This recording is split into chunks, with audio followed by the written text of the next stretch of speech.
السلام علیکم ورحمۃ اللہ وبرکاتہ۔ سورہ بقرہ کا ترجمہ و تفسیر، آیت نمبر 35 تا 51۔ اس سے پہلے آپ ہمارے چینل کو سبسکرائب کریں، بیل آئیکن کو پریس کریں، لائک و شیئر کریں۔ نحمدہ ونصلی علی رسولہ الکریم، اما بعد فاعوذ باللہ من الشیطان الرجیم، بسم اللہ الرحمن الرحیم۔ سبحانک لا علم لنا الا ما علمتنا انک انت العلیم الحکیم۔ رب اشرح لی صدری ویسر لی امری واحلل عقدۃ من لسانی یفقہوا قولی۔ رب زدنی علما رب زدنی علما رب زدنی علما۔ لقد جاءکم رسول من انفسکم عزیز علیہ ما عنتم حریص علیکم بالمؤمنین رؤوف الرحیم۔ فإن تولوا فقل حسبی اللہ لا الہ الا ہو علیہ توکلت وہو رب العرش العظیم۔ وقلنا یا آدم اسکن انت وزوجک الجنة وکلا منها رغدا حیث شئتما ولا تقربا هذه الشجرة فتکونا من الظالمین۔ اور ہم نے کہا اے آدم، رہا کر تو اور تیری عورت جنت میں، اور کھاؤ اس میں جو چاہو جہاں کہیں سے چاہو، ولا تقربا هذه الشجرة فتکونا من الظالمین، اور پاس مت جانا اس درخت کے، پھر تم ہو جاؤ گے ظالمین میں سے۔ فأضلهم الشیطان عنها فأخرجهما مما كان فيه وقلنا اهبطوا بعضكم لبعض عدو ولكم في الأرض مستقر ومتاع إلى حين۔ پھر ہلا دیا ان کو شیطان نے اس جگہ سے، پھر نکالا ان کو اس عزت و راحت سے کہ جس میں تھے، اور ہم نے کہا تم سب اترو، تم ایک دوسرے کے دشمن ہوگے، اور تمہارے واسطے زمین میں ٹھکانہ ہے اور نفع ہے ٹھکانے کا ایک وقت تک۔ فتلقى آدم من ربه کلمات فتاب علیہ انہ هو التواب الرحیم۔ پھر سیکھ لیں آدم نے اپنے رب سے چند باتیں، پھر متوجہ ہو گیا اللہ اس پر، بے شک وہی ہے توبہ قبول کرنے والا مہربان۔ قلنا اهبطوا منها جميعا فإما يأتينكم مني هدى فمن تبع هداي فلا خوف عليهم ولا هم يحزنون۔ ہم نے حکم دیا نیچے جاؤ یہاں سے تم سب، پھر اگر تم کو پہنچے میری طرف سے کوئی ہدایت تو جو چلا میری ہدایت پر، نہ خوف ہوگا ان پر اور نہ وہ غمگین ہوں گے۔ والذین کفروا وکذبوا بآیاتنا اولئک اصحاب النار هم فیہا خالدون۔ اور جو لوگ منکر ہوئے اور جھٹلایا ہماری نشانیوں کو، وہ ہیں دوزخ میں جانے والے، اور وہ اس میں ہمیشہ رہیں گے۔ یا بنی اسرائیل اذکروا نعمتی التی انعمت علیکم واوفوا بعہدی اوف بعہدکم وایای فارہبون۔ اے بنی اسرائیل، یاد کرو میرے وہ احسان جو میں نے تم پر کیے، اور تم پورا کرو میرا اقرار تو میں پورا کروں تمہارا اقرار، اور مجھی سے ڈرو۔ وآمنوا بما انزلت مصدقا لما معکم ولا تکونوا اول کافر بہ ولا تشتروا بآیاتی ثمنا قلیلا وایای فاتقون۔ اور مان لو اس کتاب کو جو میں نے اتاری ہے، سچ بتانے والی ہے، اس کتاب کو جو تمہارے پاس ہے، اور مت ہو سب ان میں سے جو پہلے منکر تھے اس کے، اور نہ تو میری آیتوں پر مول توڑ، اور مجھی سے بچتے رہو۔ ولا تلبسوا الحق بالباطل وتکتموا الحق وانتم تعلمون۔ اور مت ملاؤ صحیح اور غلط کو، اور مت چھپاؤ سچ کو جان بوجھ کر۔ وَأَقِيمُوا الصَّلَاةَ وَآتُوا الزَّكَاةَ وَارْكَعُوا مَعَ الرَّاكِعِينَ۔ اور قائم رکھو نماز اور یاد کرو زکوٰۃ، اور مجھ کو نماز میں جھکنے والوں کے ساتھ۔ اتأمرون الناس بالبر وتنسون انفسکم وانتم تتلون الکتاب افلا تعقلون۔ کیا حکم کرتے ہو لوگوں کو نیک کام کا اور بھولتے ہو اپنے آپ کو، اور تم پڑھتے ہو کتاب، پھر کیوں نہیں سوچتے؟ افلا تعقلون، تم کیوں نہیں عقل رکھتے؟ واستعینوا بالصبر والصلاۃ، اور مدد چاہو صبر سے اور نماز سے۔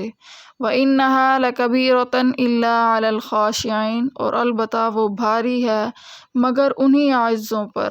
الَّذِينَ يَظُنُّونَ أَنَّهُم مُّلَاقُو رَبِّهِمْ وَأَنَّهُمْ إِلَيْهِ رَاجِعُونَ، وہ روبرو ہونے والے ہیں اپنے رب کے، اور یہ کہ ان کو اسی کی طرف لوٹ کر جانا ہے۔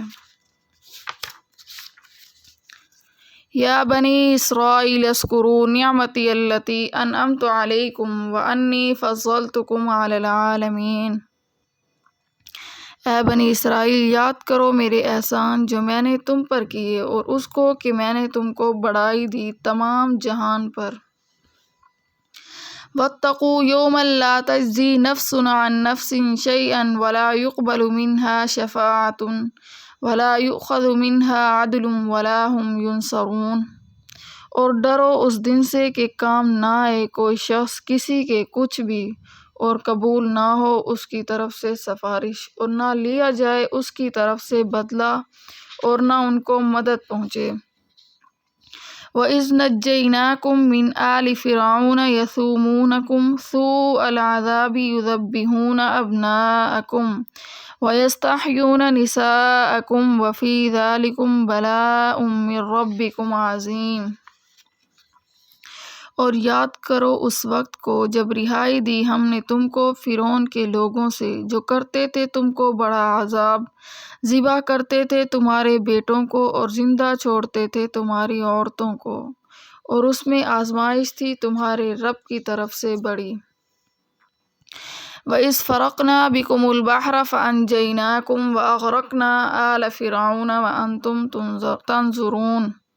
اور جب پھاڑ دیا ہم نے تمہاری وجہ سے دریا کو، پھر بچا دیا ہم نے تم کو، اور ڈبو دیا فرعون کے لوگوں کو، اور تم دیکھ رہے تھے۔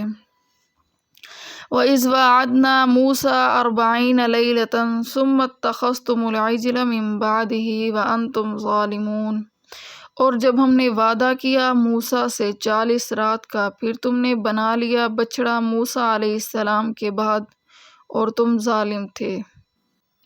اب ہم چلتے ہیں اس کی تفسیر کی طرف۔ وَقُلْنَا يَا آدَمُ اسْكُنْ أَنْتَ وَزَوْجُكَ الْجَنَّةَ وَكُلَا مِنْهَا رَغَدًا حَيْثُ شِئْتُمَا۔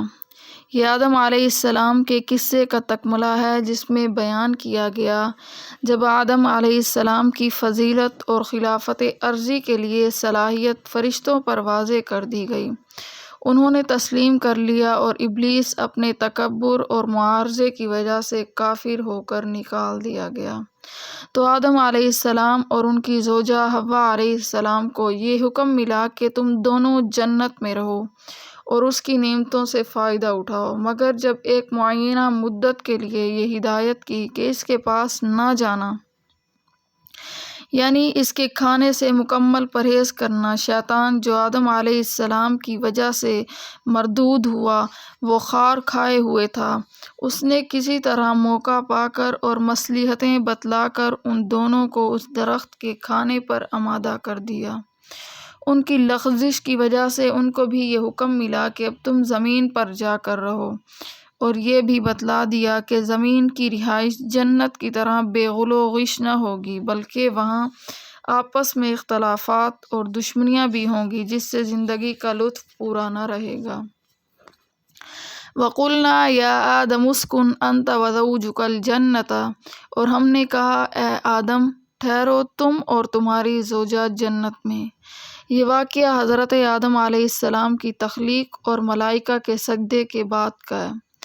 بعض حضرات نے اس سے یہ نتیجہ نکالا ہے کہ یہ تخلیق اور سجدے کا واقعہ جنت سے باہر کہیں ہوا ہے، اس کے بعد جنت میں داخل کیا گیا، لیکن ان الفاظ میں یہ مفہوم یقینی نہیں، بلکہ یہ بھی ہو سکتا ہے کہ تخلیق بھی جنت میں ہوئی اور سجدے کا واقعہ بھی جنت میں پیش آیا۔ مگر اس وقت تک ان کو کوئی فیصلہ اس کے متعلق نہیں سنایا گیا تھا۔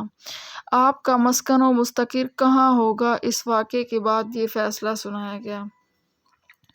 وَكُلَا مِنْهَا رَغَدًا حَيْثُ شِئْتُمَا، رغدن کے معنی عربی لغت میں اس نعمت و رزق کے ہیں جس کے حاصل کرنے میں کوئی محنت و مشقت بھی نہ ہو، اور وہ اتنی کثیر اور وسیع ہو کہ اس کے کم یا ختم ہو جانے کا خطرہ نہ ہو۔ معنی یہ ہوئے کہ آدم علیہ السلام و حوا علیہ السلام کو فرمایا کہ جنت کے پھل بافراغت استعمال کرتے رہو، نہ ان کے حاصل کرنے میں تمہیں کسی محنت کی ضرورت ہوگی، اور نہ یہ فکر کہ یہ غذا ختم ہو جائے گی یا کم ہو جائے گی۔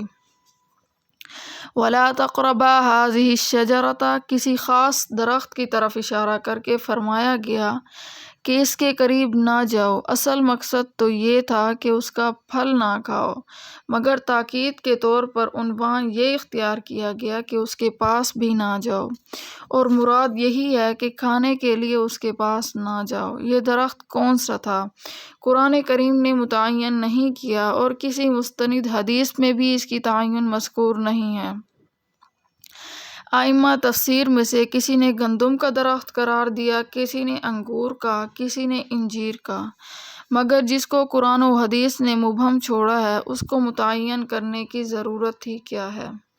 فَتَكُونَ مِنَ الظَّالِمِينَ، یعنی اگر آپ نے اس شجر ممنوعہ کو کھا لیا تو آپ ظالموں میں داخل ہو جائیں گے۔ فَأَزَلَّهُمُ الشَّيْطَانُ، ذلت کے معنی عربی لغت میں لغزش کے ہیں، اذلال کے معنی کسی کو لغزش دینا۔ معنی یہ ہیں کہ شیطان نے آدم و حوا علیہ السلام کو لغزش دے دی۔ قرآن کے یہ الفاظ صرف اس کا اظہار کر رہے ہیں کہ حضرت آدم و حوا علیہ السلام کی یہ خلاف ورزی اس طرح کی نہ تھی جو عام گناہگاروں کی طرف سے ہوا کرتی ہے، بلکہ شیطانی تلبیس سے کسی دھوکہ فریب میں مبتلا ہو کر ایسے اقدام کی نوبت آ گئی کہ جس درخت کو ممنوع قرار دیا تھا اس کا پھل وغیرہ کھا بیٹھے۔ عنہا میں لفظ عن بمعنی سبب ہے، یعنی اس درخت کے سبب و ذریعے سے شیطان نے آدم و حوا کو لغزش میں مبتلا کر دیا۔ یہاں ایک یہ سوال ہوتا ہے کہ جب شیطان کو سجدے سے انکار کی بنا پر پہلے ہی مردود کر کے جنت سے نکال دیا گیا تھا تو یہ آدم و حوا علیہ السلام کو بہکانے کے لیے جنت میں کیسے پہنچا؟ اس کا بے غبار جواب یہ ہے کہ شیطان کے بہکانے اور وہاں تک پہنچنے کی بہت سی صورتیں ہو سکتی ہیں۔ یہ بھی ممکن ہے کہ بغیر ملاقات کے ان کے دل میں وسوسہ ڈالا ہو، اور یہ بھی ممکن ہے کہ شیطان جنات میں سے ہے، اور اللہ تعالیٰ نے جنات کو بہت سے ایسے تصرفات پر قدرت دی ہے جو عام طور پر انسان نہیں کر سکتے۔ ان کو مختلف شکلوں میں متشکل ہو جانے کی بھی قدرت دی ہے۔ ہو سکتا ہے کہ اپنی قوت جنیہ کے ذریعے مسمرزم کی صورت سے آدم و حوا کے ذہن کو متاثر کیا ہو، اور یہ بھی ہو سکتا ہے کہ کسی دوسری شکل میں مثلاً سانپ وغیرہ کی شکل میں متشکل ہو کر جنت میں داخل ہو گیا ہو، اور شاید یہی سبب ہوا کہ آدم علیہ السلام کو اس کی دشمنی کی طرف دھیان نہ رہا۔ قرآن مجید کی آیات سے معلوم ہوتا ہے کہ شیطان نے صرف وسوسہ اور ذہنی اثر ڈالنے سے کام نہیں لیا، بلکہ آدم و حوا علیہ السلام سے زبانی گفتگو کر کے اور قسمیں کھا کر متاثر کیا۔ فَأَخْرَجَهُمَا مِمَّا كَانَ فِيهِ، یعنی شیطان نے اس دھوکے اور لغزش کے ذریعے آدم و حوا علیہ السلام کو ان نعمتوں سے نکال دیا جن میں وہ آرام سے گزر بسر کر رہے تھے۔ یہ نکالنا اگرچہ بحکم خداوندی ہوا، مگر سبب اس کا شیطان تھا، اسی لیے نکالنے کی نسبت اس کی طرف کر دی گئی۔ وَقُلْنَا اهْبِطُوا بَعْضُكُمْ لِبَعْضٍ عَدُوٌّ، یعنی ہم نے حکم دیا کہ نیچے اتر جاؤ، اس طرح کہ تم میں بعضوں کے دشمن رہیں گے۔ اس حکم کے مخاطب حضرت آدم و حوا علیہ السلام ہیں، اور شیطان کو اس وقت تک آسمانوں سے باہر نہیں کیا گیا تھا تو وہ بھی اسی خطاب میں شامل ہے۔ اس صورت میں باہم عداوت ہونے کا مطلب یہ ہوگا کہ شیطان کے ساتھ تمہاری عداوت کا سلسلہ دنیا میں بھی جاری رہے گا، اور اگر بقول بعض اس واقعے کے وقت سے پہلے ہی شیطان نکلا جا چکا تھا، تو پھر اس کلام کا رخ آدم و حوا علیہ السلام اور ان کی اولاد کی طرف ہوگا کہ ان کو بطور عتاب کے یہ جتلایا گیا کہ ایک سزا تو یہ ہے کہ جنت سے زمین پر اتارا گیا، دوسری سزا اس کے ساتھ یہ بھی ہے کہ آپ کی اولاد کے درمیان باہم عداوتیں بھی ہوں گی، اور ظاہر ہے کہ اولاد کے باہم عداوت ہونے سے والدین کا لطف زندگی بھی رخصت ہو جاتا ہے، تو یہ بھی ایک قسم کی معنوی اور روحانی سزا ہوگی۔ وَلَكُمْ فِي الْأَرْضِ مُسْتَقَرٌّ وَمَتَاعٌ إِلَىٰ حِينٍ، یعنی آدم و حوا علیہم السلام کو یہ بھی ارشاد ہوا کہ تم کو زمین پر کچھ عرصہ ٹھہرنا ہے اور ایک میعاد معین تک کام چلانا ہے، یعنی زمین پر جا کر بھی دوام نہ ملے گا، کچھ مدت کے بعد اس گھر کو بھی چھوڑنا پڑے گا۔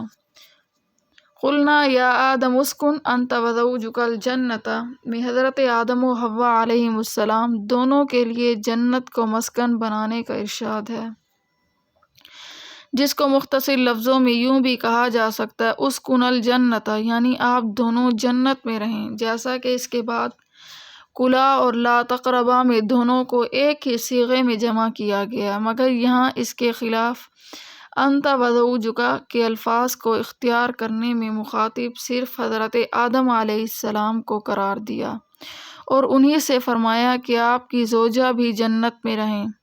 اس میں دو مسئلوں کی طرف اشارہ ہے۔ مسئلہ اول یہ ہے کہ بیوی کے لیے رہائش کا انتظام شوہر کے ذمہ ہے، دوسرا یہ کہ سکونت میں بیوی شوہر کے تابع ہے، جس مکان میں شوہر رہے اس میں اس کو رہنا چاہیے۔ مسئلہ لفظ اسکنو میں اس طرف بھی اشارہ ہے کہ اس وقت ان دونوں حضرات کے لیے جنت کا قیام محض عارضی تھا، دائمی قیام جو شان و ملکیت کی ہوتی ہے وہ نہ تھی، کیونکہ لفظ اسکنو کے معنی یہ ہیں کہ اس مکان میں رہا کرو، یہ نہیں فرمایا کہ یہ مکان تمہیں دے دیا گیا ہے، یہ تمہارا مکان ہے۔ وجہ یہ ہے کہ اللہ تعالیٰ کے علم میں تھا کہ آئندہ ایسے حالات پیش آئیں گے کہ آدم و حوا علیہم السلام کو جنت کا مکان چھوڑنا پڑے گا، نیز جنت کا استحقاق ملکیت ایمان اور عمل صالح کر کے معاوضے میں حاصل ہوتا ہے، جو قیامت کے بعد ہوگا۔ اسی سے حضرت فقہا نے یہ مسئلہ اخذ کیا ہے کہ اگر کوئی شخص کسی کو کہے کہ میرے گھر میں رہا کرو، یا یہ کہ میرا گھر تمہارا مسکن ہے، اس سے مکان کی ملکیت اور دائمی استحقاق اس شخص کو حاصل نہیں ہوتا۔ وَكُلَا مِنْهَا رَغَدًا، یعنی کھاؤ تم دونوں جنت سے بافراغت۔ اس میں بطرز مذکور سابق خطاب صرف حضرت آدم علیہ السلام کو نہیں کیا گیا، بلکہ دونوں کو ایک ہی لفظ میں شریک کر کے کلا منہا فرمایا۔ اس میں اشارہ اس کی طرف ہو سکتا ہے کہ غذا اور خوراک میں بیوی شوہر کے تابع نہیں، وہ اپنی ضرورت و خواہش کے مطابق اپنی مرضی کے مطابق استعمال کرے، اور یہ اپنی خواہش کے مطابق۔ رغداً حیث شئتما، لفظ رغداً کو مقولات میں وسعت و کثرت کی طرف اشارہ ہے کہ جو چیز جتنی چاہیں کھا سکتے ہیں بجز ایک درخت کے، اور کسی چیز میں رکاوٹ اور ممانعت نہیں۔ اور لفظ شئتم میں مقامات کی وسعت کا بیان ہے کہ پوری جنت میں جہاں چاہیں جس طرح چاہیں کھائیں، کوئی خطہ ممنوع نہیں۔ اس میں اشارہ ہے کہ چلنے پھرنے اور مختلف مقامات سے اپنی ضروریات حاصل کرنے کی آزادی انسان کا فطری حق ہے۔ ایک محدود و معین مقام یا مکان میں اگرچہ ضرورت و خواہش کی ساری چیزیں مہیا کر دی جائیں، مگر وہاں سے باہر جانا ممنوع ہو، تو یہ بھی ایک قسم کی قید ہے۔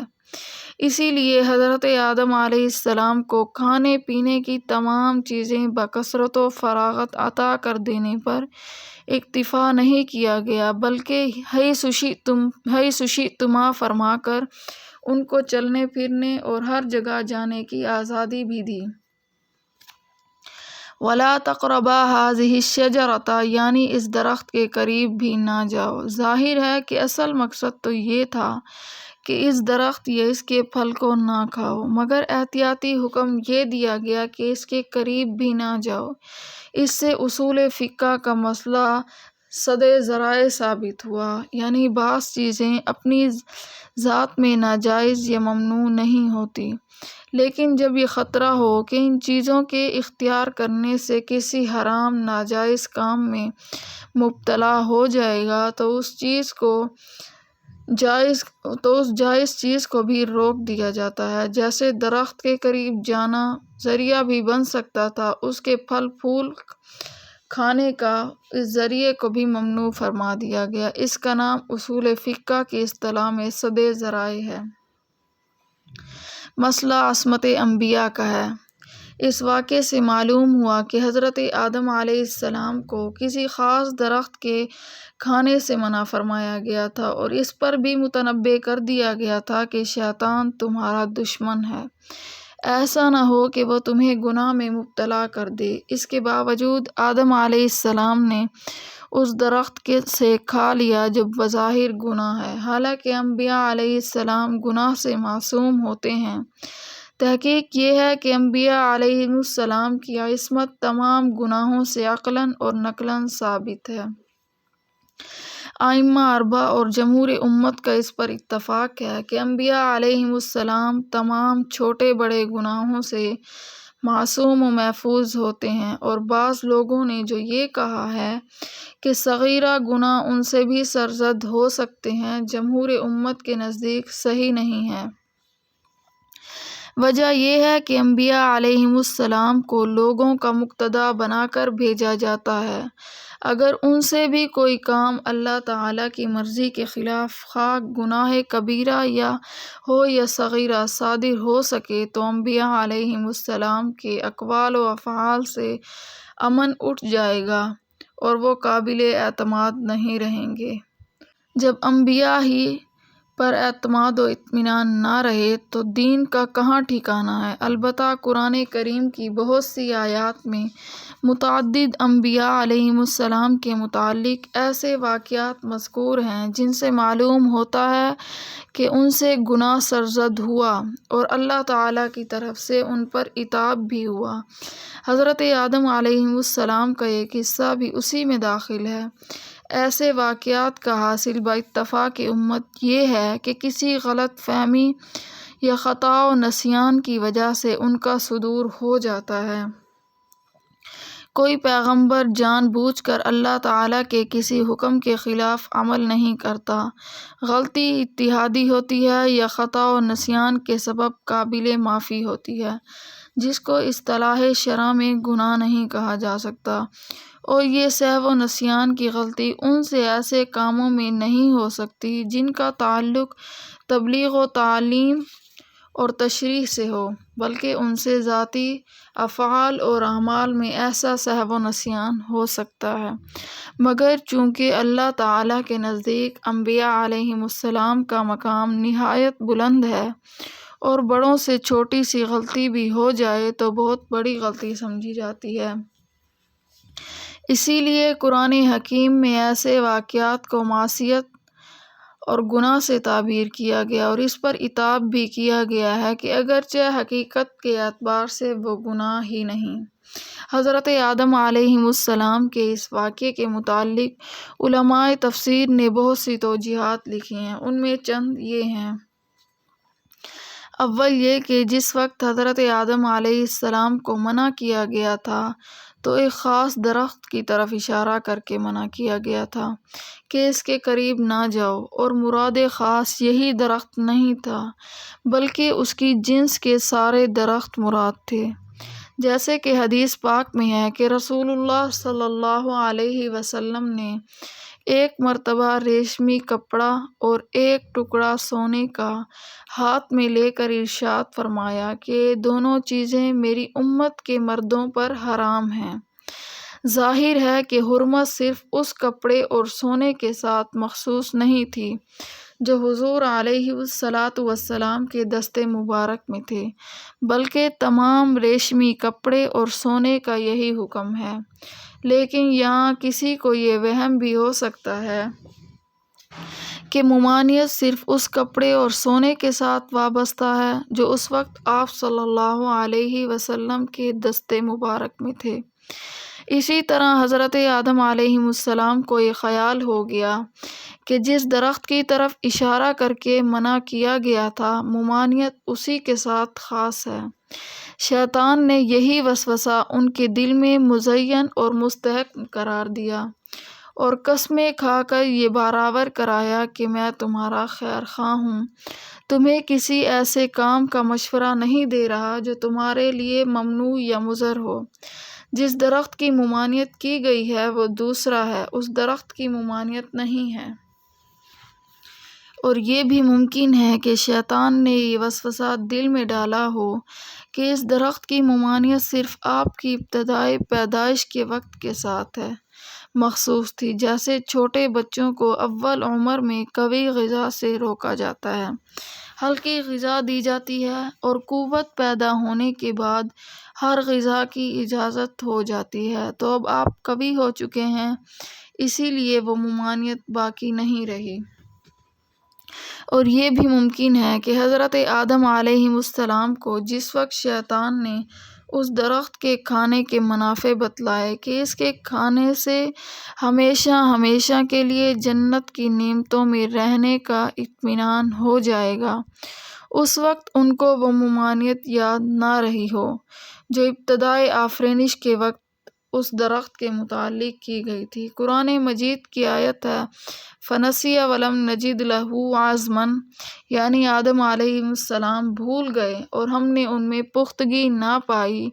یہ اسی احتمال کی تائید کرتی ہے۔ بہرحال اس طرح کے متعدد احتمالات ہو سکتے ہیں جن کا حاصل یہ ہے کہ جان بوجھ کر نافرمانی کا صدور حضرت آدم علیہ السلام سے نہیں ہوا، بھول ہو گئی یا اتحادی لغزش جو در حقیقت گناہ نہیں، مگر آدم علیہ السلام کی شان نبوت اور قرب خداوندی کے مقام عالی کے اعتبار سے یہ لغزش بڑی سمجھی گئی اور قرآن میں اس کو معصیت کے الفاظ سے تعبیر کیا گیا اور آدم علیہ السلام کی توبہ و استغفار کے بعد معاف کرنے کا ذکر فرمایا گیا۔ اور یہ بحث فضول ہے کہ جب شیطان کو جنت سے مردود کر کے نکال دیا گیا تھا تو پھر وہ آدم علیہ السلام کو بہکانے کے لیے وہاں کس طرح پہنچا، کیونکہ شیطان کے بہکانے اور وسوسہ ڈالنے کے لیے یہ ضروری نہیں کہ جنت میں داخل ہو کر ہی وسوسہ ڈالے۔ جنات و شیاطین کو حق تعالیٰ نے یہ قدرت دی ہے کہ وہ دور سے بھی دل میں وسوسہ ڈال سکتے ہیں، اور اگر داخل ہو کر بالمشفع گفتگو ہی کو تسلیم کیا جائے تو اس کے بھی مختلف احتمالات ہو سکتے ہیں جس کی تحقیق میں پڑنا بے فائدہ اور لا یعنی بحث ہے۔ اسی طرح یہ سوال کہ آدم و حوا علیہ السلام کو اللہ تعالیٰ نے پہلے ہی متنبع کر دیا تھا ان الشیطان لکما عدو، کہ شیطان تمہارا دشمن ہے، ایسا نہ ہو کہ یہ کوئی ایسا کام کرا دے جس کی وجہ سے تمہیں جنت سے نکلنا پڑے۔ پھر حضرت آدم علیہ السلام اس کے دھوکے میں کس طرح آ گئے؟ اس کا جواب بھی یہی ہے کہ اللہ تعالیٰ نے جنات و شیاطین کو مختلف شکلوں میں ظاہر ہونے کی قدرت عطا فرمائی ہے۔ ممکن ہے وہ کسی ایسی صورت میں سامنے آیا ہو جس کی وجہ سے آدم علیہ السلام یہ نہ پہچان سکے کہ یہ شیطان ہے۔ تلقى آدم من ربه كلمات فتاب عليه إنه هو التواب الرحيم۔ پھر سیکھ لیے آدم نے اپنے رب سے چند باتیں، پھر متوجہ ہو گیا اللہ اس پر بے شک وہی ہے توبہ قبول کرنے والا۔ پچھلی آیت میں شیطانی وسوسہ اور حضرت آدم علیہ السلام کی لغزش اور اس کے نتیجے میں جنت سے نکلنے اور زمین پر اترنے کا حکم مذکور تھا۔ حضرت آدم علیہ السلام نے ایسے خطاب و عتاب کہاں سنے تھے، نہ ایسے سنگ دل تھے کہ اس کے سہارے کر جاتے، بے چین ہو گئے اور فوراً ہی معافی کی التجا کرنے لگے، مگر پیغمبرانہ معرفت اس کی وجہ سے انتہائی حیت سے کوئی بات زبان سے نہ نکلتی تھی، یہ اس خوف سے کہ معافی کی التجا کہیں خلاف شان ہو کر مزید عتاب کا سبب نہ بن جائے۔ زبان خاموش تھی۔ اللہ رب العزت دلوں کی باتوں سے واقف اور رحمان و رحیم و کریم ہے۔ یہ حالات دیکھ کر خود ہی معافی کے لیے کچھ کلمات ان کو سکھا دیے۔ اس کا بیان ان آیات میں ہے کہ آدم علیہ السلام نے حاصل کر لیے اپنے رب سے چند الفاظ تو اللہ تعالیٰ نے ان پر رحمت کے ساتھ توجہ فرمائی، یعنی ان کی توبہ قبول کر لی۔ بے شک وہی ہیں بڑے توبہ قبول کرنے والے مہربان رب۔ مگر چونکہ روئے زمین پر آنے میں اور بھی ہزار حکمتیں اور مصلحتیں مضمر تھیں، مثلاً ان کی نسل سے فرشتوں اور جنات کے درمیان ایک نوع انسان کا وجود میں آنا اور ان کو ایک طرح کا اختیار دے کر احکام شرعیہ کا مکلف بنانا، پھر ان میں خلافت الہیہ قائم کرنا، حدود اور احکام شرعیہ نافذ کرنا تاکہ یہ نئی مخلوق ترقی کر کے اس مقام پر پہنچ سکے جو بہت سے فرشتوں کو بھی نصیب نہیں۔ اور ان مقاصد کا ذکر تخلیق آدم علیہ السلام سے پہلے ہی کر دیا گیا تھا۔ انی جاعل فی الارض خلیفۃ، اسی لیے خطا معاف کرنے کے بعد بھی زمین پر اترنے کا حکم منسوخ نہیں فرمایا، البتہ اس کا طرز بدل دیا کہ پہلے حکم حاکمانہ اور زمین پر اترنا بطور سزا کے تھا، اب یہ ارشاد حکمیانہ اور زمین پر اترنا خلافت الہیہ کے اعزاز کے ساتھ ہوا۔ اسی لیے بعد کی آیات میں ان فرائض منصبی کا بیان ہے جو ایک خلیفۃ اللہ ہونے کی حیثیت سے ان پر عائد کیے گئے تھے۔ اسی لیے زمین پر اترنے کے حکم کو پھر مکرر بیان کر کے فرمایا، ہم نے حکم فرمایا کہ نیچے جاؤ اس جنت سے سب کے سب، پھر اگر آئے تمہارے پاس میری طرف سے کسی قسم کی ہدایت، یعنی احکام شرعیہ بذریعہ وحی کے، جو شخص پیروی کرے گا میری اس ہدایت کے تو نہ کچھ اندیشہ ہوگا ان پر اور نہ وہ غمگین ہوں گے، یعنی نہ کسی گزشتہ چیز کے فوت ہونے کا غم ہوگا، نہ آئندہ کسی تکلیف کا خطرہ۔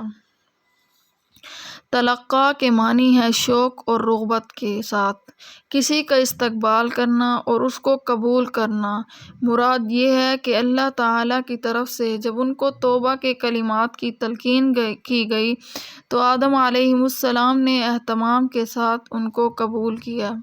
کلمات، وہ کلمات جو حضرت آدم علیہ السلام کو بغرض توبہ بتلائے گئے تھے، اس میں مفسرین صحابہ سے کئی روایات منقول ہیں۔ مشہور قول حضرت ابن عباس رضی اللہ تعالی عنہ کا ہے، وہ کلمات وہی ہیں جو قرآن مجید میں دوسری جگہ منقول ہیں، ربنا ظلمنا انفسنا وان لم تغفر لنا وترحمنا لنکونن من الخاسرین۔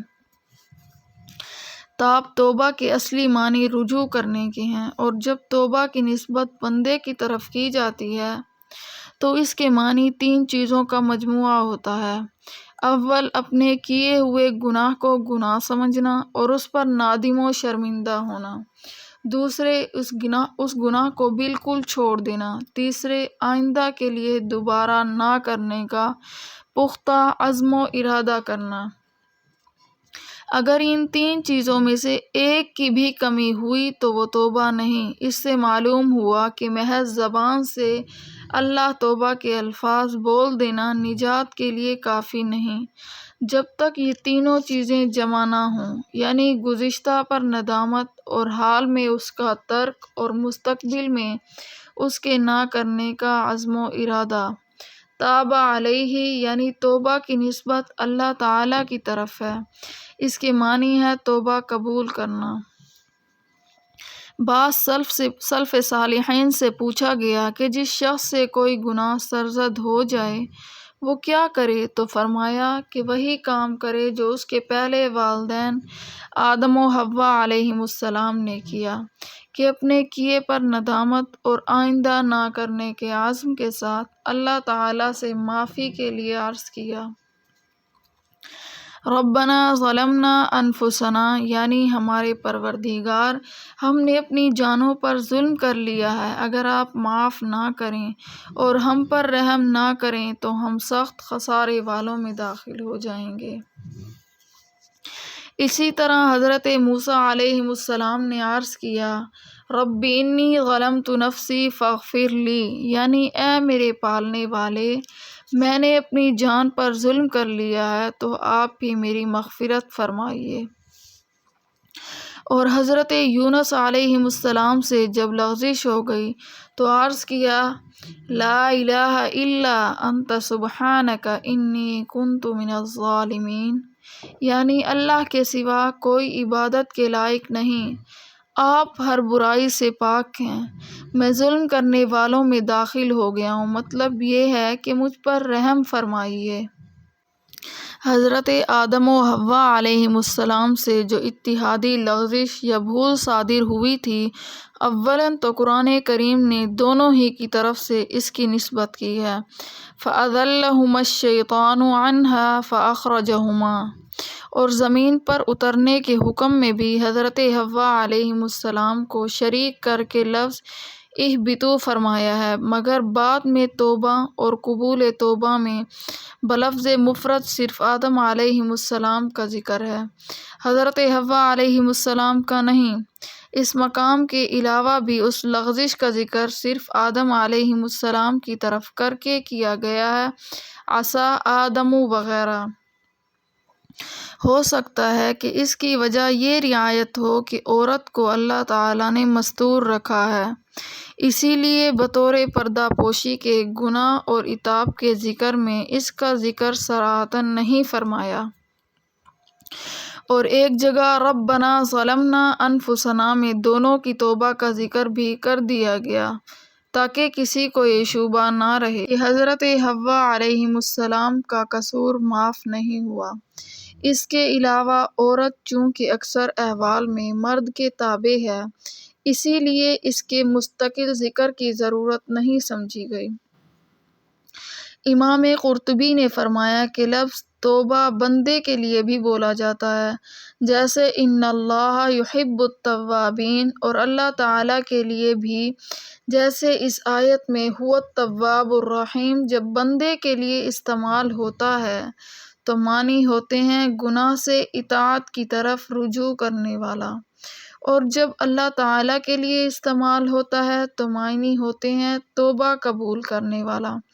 یہ صرف لفظ تواب کا حکم ہے، اس معنی کا دوسرا لفظ تائبٌ ہے، اس کا استعمال اللہ تعالیٰ کے لیے جائز نہیں، اگرچہ لغوی معنی کے اعتبار سے وہ بھی غلط نہیں، مگر اللہ تعالیٰ کی شان میں صرف وہی صفات اور القاب استعمال کرنا جائز ہیں جن کا ذکر قرآن و سنت میں وارد ہوا ہے، باقی دوسرے الفاظ اگرچہ معنی کے اعتبار سے صحیح ہوں مگر اللہ تعالیٰ کے لیے اس کا استعمال درست نہیں۔ اس آیت سے یہ بھی معلوم ہوا کہ توبہ قبول کرنے اور گناہ معاف کرنے کا اختیار سوائے اللہ تعالیٰ کے اور کسی کو نہیں۔ یہود و نصارہ اس قاعدے سے غفلت کی بنا پر سخت فتنے میں مبتلا ہو گئے کہ پادریوں اور پیروں کے پاس جاتے اور ان کو کچھ ہدیہ دے کر اپنے گناہ معاف کرا لیتے اور سمجھتے تھے کہ انہوں نے معاف کر دیا تو اللہ کے نزدیک بھی معاف ہو گیا۔ آج بھی بہت سے ناواقف مسلمان اس طرح کے غلط اور خام عقیدہ رکھتے ہیں جو سراسر غلط ہیں، کوئی عالم یا مرشد کسی کے گناہ کو معاف نہیں کر سکتا، زیادہ سے زیادہ دعا کر سکتا ہے۔ قُلْنَا اهْبِطُوا مِنْهَا جَمِيعًا، جنت سے زمین پر اترنے کا حکم اس سے پہلی آیت میں آ چکا ہے۔ اس جگہ پھر اس کو مکرر لانے میں غالباً حکمت یہ ہے کہ پہلی آیت میں زمین پر اتارنے کا ذکر بطور عتاب اور سزا کیا آیا تھا، اسی لیے اس کے ساتھ انسانوں کے باہمی عداوت کا بھی ذکر کیا گیا ہے، اور یہاں زمین پر اتارنے کا ذکر ایک خاص مقصد خلافت الہیہ کی تکمیل کے لیے اعزاز کے ساتھ ہے۔ اسی لیے اس کے ساتھ ہدایت بھیجنے کا ذکر جو خلافت الہیہ کے فرائض منصبی میں سے ہے۔ اس سے یہ بھی معلوم ہو گیا کہ اگرچہ زمین پر اترنے کا ابتدائی حکم بطور عتاب اور سزا کے تھا، مگر بعد میں جب خطا معاف کر دی گئی تو دوسری مصالح اور حکمتوں کے پیش نظر زمین پر بھیجنے کے حکم کو اس کی حیثیت سے بدل کر برقرار رکھا گیا، اور اب ان کا نزول زمین کے حاکم اور خلیفہ کی حیثیت سے ہوا، اور یہ وہی حکمت ہے جس کا ذکر تخلیق آدم علیہ السلام کے وقت ہی فرشتوں سے کیا جا چکا تھا کہ زمین کے لیے ان کو خلیفہ بنانا ہے۔ فَمَنِ اتَّبَعَ هُدَايَ فَلَا خَوْفٌ عَلَيْهِمْ وَلَا هُمْ يَحْزَنُونَ۔ اس آیت میں آسمانی ہدایات کی پیروی کرنے والوں کے لیے دو انعام مذکور ہیں، ایک یہ کہ ان پر کوئی خوف نہ ہوگا، دوسرے یہ کہ وہ غمگین نہ ہوں گے۔ خوف آئندہ پیش آنے والی کسی تکلیف و مصیبت کے اندیشے کا نام ہے، اور حزن کسی مقصد و مراد کے فوت ہو جانے سے پیدا ہونے والے غم کو کہا جاتا ہے۔ غور کیا جائے تو عیش و راحت کی تمام انواع و اقسام کا ان دو لفظوں میں ایسا احاطہ کر دیا گیا ہے کہ آرام و آسائش کا کوئی فرد اور کوئی قسم اس سے باہر نہیں۔ پھر ان دونوں لفظوں کی تعبیر میں ایک خاص فرق کیا گیا ہے۔ خوف کی نفی تو عام انداز میں کر دی گئی ہے، مگر حزن کے متعلق یہ نہیں فرمایا لا حزن علیہم، بلکہ بصیغہ فعل لایا گیا ہے اور اس کی ضمیر فاعل کو مقدم کر کے ولا ہم یحزنون فرمایا گیا ہے۔ اس میں اشارہ اس طرف ہے کہ کسی چیز یا مراد کے فوت ہونے کے غم سے آزاد ہونا صرف انہی اولیاء اللہ کا مقام ہے جو اللہ تعالیٰ کی دی ہوئی ہدایات کی مکمل پیروی کرنے والے ہیں۔ ان کے سوا کوئی انسان اس غم سے نہیں بچ سکتا، خواہ دنیا کا بادشاہ ہو یا دنیا کا بڑے سے بڑا مالدار کیوں نہ ہو، کیونکہ ان میں کوئی ایسا بھی نہیں ہوتا جس کو اپنی طبیعت اور خواہش کے خلاف کوئی بات پیش نہ آئے اور اس کا غم نہ ہو، بخلاف اولیاء اللہ کے کہ وہ اپنی مرضی اور ارادے کو اللہ رب العزت کی مرضی اور ارادے میں فنا کر دیتے ہیں۔ اسی لیے ان کو کسی چیز کے فوت ہونے کا غم نہیں ہوتا۔ قرآن مجید میں دوسری جگہ بھی اس کو ظاہر کیا گیا ہے کہ خاص اہل جنت ہی کا یہ حال ہوگا کہ وہ جنت میں پہنچ کر اللہ تعالیٰ کا اس پر شکر کریں گے کہ ان سے غم دور کر دیا گیا۔ الحمدللہ الذی اذھب عنا الحزن۔ اس سے معلوم ہوا کہ اس دنیا میں کچھ نہ کچھ غم ہونا ہر انسان کے لیے ناگزیر ہے، بجز اس شخص کے کہ جس نے اپنا تعلق حق تعالیٰ کے ساتھ مکمل اور مضبوط کر لیا۔ اس آیت میں اللہ والوں سے خوف و غم کی نفی کرنے سے مراد یہ ہے کہ دنیا کی کسی تکلیف یا کسی خواہش و مراد پر ان کو خوف و غم نہ ہوگا۔ آخرت کی فکر و غم اور اللہ جل شانہ کی ہیبت و جلال تو ان پر سب سے زیادہ ہوتی ہے۔ اسی لیے رسول اللہ صلی اللہ علیہ وسلم کی شان میں یہ آیا ہے کہ آپ صلی اللہ علیہ وسلم اکثر غمگین اور متفکر رہتے تھے۔ وجہ یہ ہے کہ آپ صلی اللہ علیہ وسلم کا یہ فکر و غم کسی دنیاوی نعمت کے فوت ہونے یا کسی مصیبت کے خطرے سے نہیں ہے، بلکہ اللہ جل شانہ کی ہیبت و جلال سے اور امت کے حالات کی وجہ سے تھا۔ اس سے یہ بھی لازم نہیں آتا کہ دنیا میں جو چیزیں خوفناک سمجھی جاتی ہیں ان سے انبیاء و اولیاء کو بشری طور پر طبعی خوف نہ ہو، کیونکہ حضرت موسیٰ علیہ السلام کے سامنے جب لاٹھی کا سانپ بن گیا تو ان کا ڈر جانا قرآن مجید میں مذکور ہے۔ فَأَوْجَسَ فِي نَفْسِهِ خِیفَةً مُوسیٰ، کیونکہ یہ فطری اور طبعی خوف ابتداً حال میں تھا۔ جب اللہ تعالیٰ نے فرمایا لا تخف تو یہ ڈر بالکل نکل گیا، اور یہ بھی کہا جا سکتا ہے کہ حضرت موسیٰ علیہ السلام کا یہ خوف عام انسانوں کی طرح اس بنیاد پر نہ تھا کہ یہ سانپ ان کو کوئی تکلیف پہنچائے گا، بلکہ اس لیے تھا کہ بنی اسرائیل اس سے کہیں گمراہی میں نہ پڑ جائیں، تو یہ خوف ایک قسم کا اخروی خوف تھا۔ آخری آیت والذین کفروا سے بتلا دیا گیا کہ جو لوگ اللہ تعالیٰ کی بھیجی ہوئی ہدایت کی پیروی نہیں کریں گے ان کا ٹھکانہ ہمیشہ ہمیشہ کے لیے جہنم ہوگا۔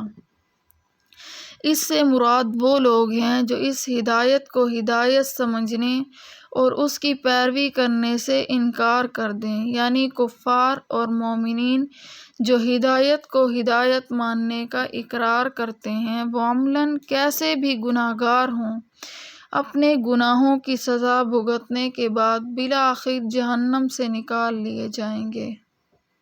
یا بنی اسرائیل اذکروا نعمتی التی انعمت علیکم وَأَوْفُوا بِعَہْدِی أُوفِ بِعَہْدِکُم وَإِیَّایَ فَارْہَبُونَ، اے بنی اسرائیل یاد کرو میرے وہ احسان جو میں نے تم پر کیے، اور تم پورا کرو میرا اقرار تو میں پورا کروں تمہارا اقرار، اور مجھی سے ڈرتے رہو۔ سورہ بقرہ قرآن کے ذکر سے شروع کی گئی ہے، اور یہ بتلایا گیا ہے کہ قرآن کی ہدایت اگرچہ ساری مخلوق کے لیے عام ہے مگر اس سے نفع صرف مومنین اٹھائیں گے۔ اس کے بعد ان لوگوں کے عذاب شدید کا ذکر فرمایا جو اس پر ایمان نہیں لائے۔ ان میں ایک طبقہ کھلے کافروں اور منکروں کا تھا، دوسرا منافقین کا، دونوں کا مع ان کے کچھ حالات اور غلط کاریوں کے ذکر کیا گیا۔ اس کے بعد مومنین، مشرکین، منافقین کے تین طبقوں کو خطاب کر کے سب کو اللہ تعالیٰ کی عبادت کی تائید کی گئی، اور قرآن مجید کے اعجاز کا ذکر کر کے سب کو دعوت ایمان دی گئی۔ پھر تخلیق آدم علیہ السلام کا ذکر کر کے ان پر ان کی اصلیت اور حقیقت اور اللہ تعالیٰ کی قدرت کاملہ واضح کی گئی، تاکہ اللہ تعالیٰ کی اطاعت و عبادت کی ترغیب اور نافرمانی سے بچنے کی فکر ہو۔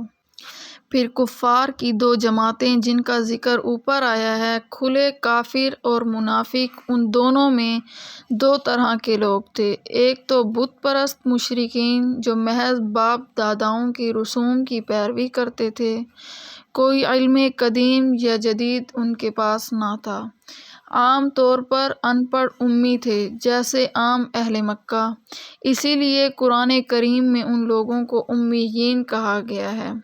دوسرے وہ لوگ تھے جو پچھلے انبیاء علیہ السلام پر ایمان لائے اور پہلی آسمانی کتابوں توراۃ و انجیل وغیرہ کا علم ان کے پاس تھا، لکھے پڑھے لوگ کہلاتے تھے۔ ان میں بعض حضرت موسیٰ علیہ السلام پر ایمان رکھتے تھے، بعض عیسیٰ علیہ السلام پر نہیں، ان کو یہود کہا جاتا ہے، اور بعض عیسیٰ علیہ السلام پر ایمان رکھتے تھے، موسیٰ علیہ السلام کو بحیثیت نبی معصوم نہیں مانتے تھے، یہ نصارہ کہلاتے تھے۔ ان دونوں کو قرآن میں اس بنا پر اہل کتاب کہا گیا ہے کہ یہ دونوں اللہ تعالیٰ کی آسمانی کتاب توراۃ یا انجیل پر ایمان رکھتے تھے۔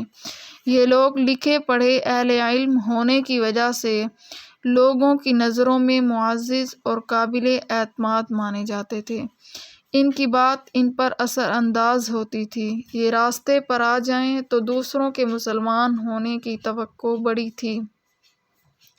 مدینہ طیبہ اور اس کے قرب و جوار میں ان لوگوں کی کثرت تھی۔ سورہ بقرہ چونکہ مدنی سورت ہے، اسی لیے اس میں مشرکین منافقین کے بیان کے بعد اہل کتاب کو خصوصیت اور اہتمام کے ساتھ خطاب کیا گیا ہے۔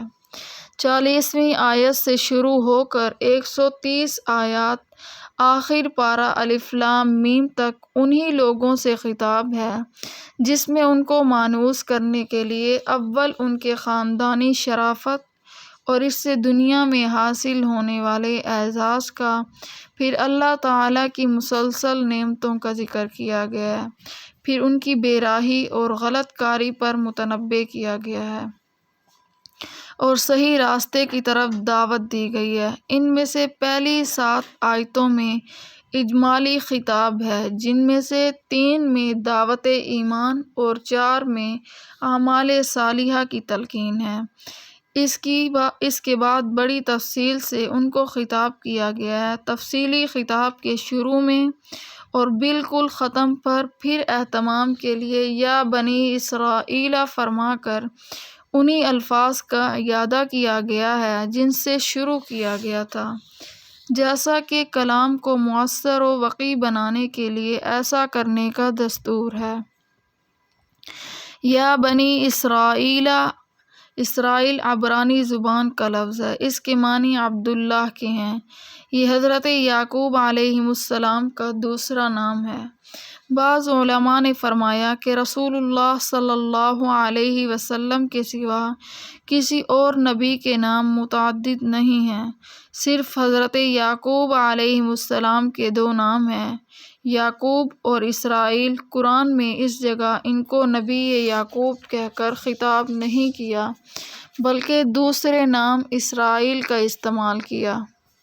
اس میں حکمت یہ ہے کہ خود اپنے لقب اور نام ہی سے ان کو معلوم ہو جائے کہ ہم عبداللہ یعنی اللہ کے عبادت گزار بندے کی اولاد ہیں۔ ہمیں بھی ان کے نقش قدم پر چلنا چاہیے۔ اس آیت میں بنی اسرائیل کو خطاب کر کے ارشاد فرمایا، اور پورا کرو تم میرے عہد کو، یعنی تم نے جو مجھ سے عہد کیا تھا، جس کا بیان یہ ہے۔ قرآن کریم میں فرمایا گیا، وَلَقَدْ أَخَذَ اللَّهُ مِيثَاقَ بَنِي إِسْرَائِيلَ وَبَعَثْنَا مِنْهُمُ 12 نقیباً۔ اس میں سب سے اہم معاہدہ تمام رسولوں پر ایمان لانے کا شامل ہے، جس میں ہمارے رسول اللہ صلی اللہ علیہ وسلم کی خصوصیت ہے۔ نیز نماز و زکوٰۃ اور صدقات بھی اس عہد میں شامل ہیں،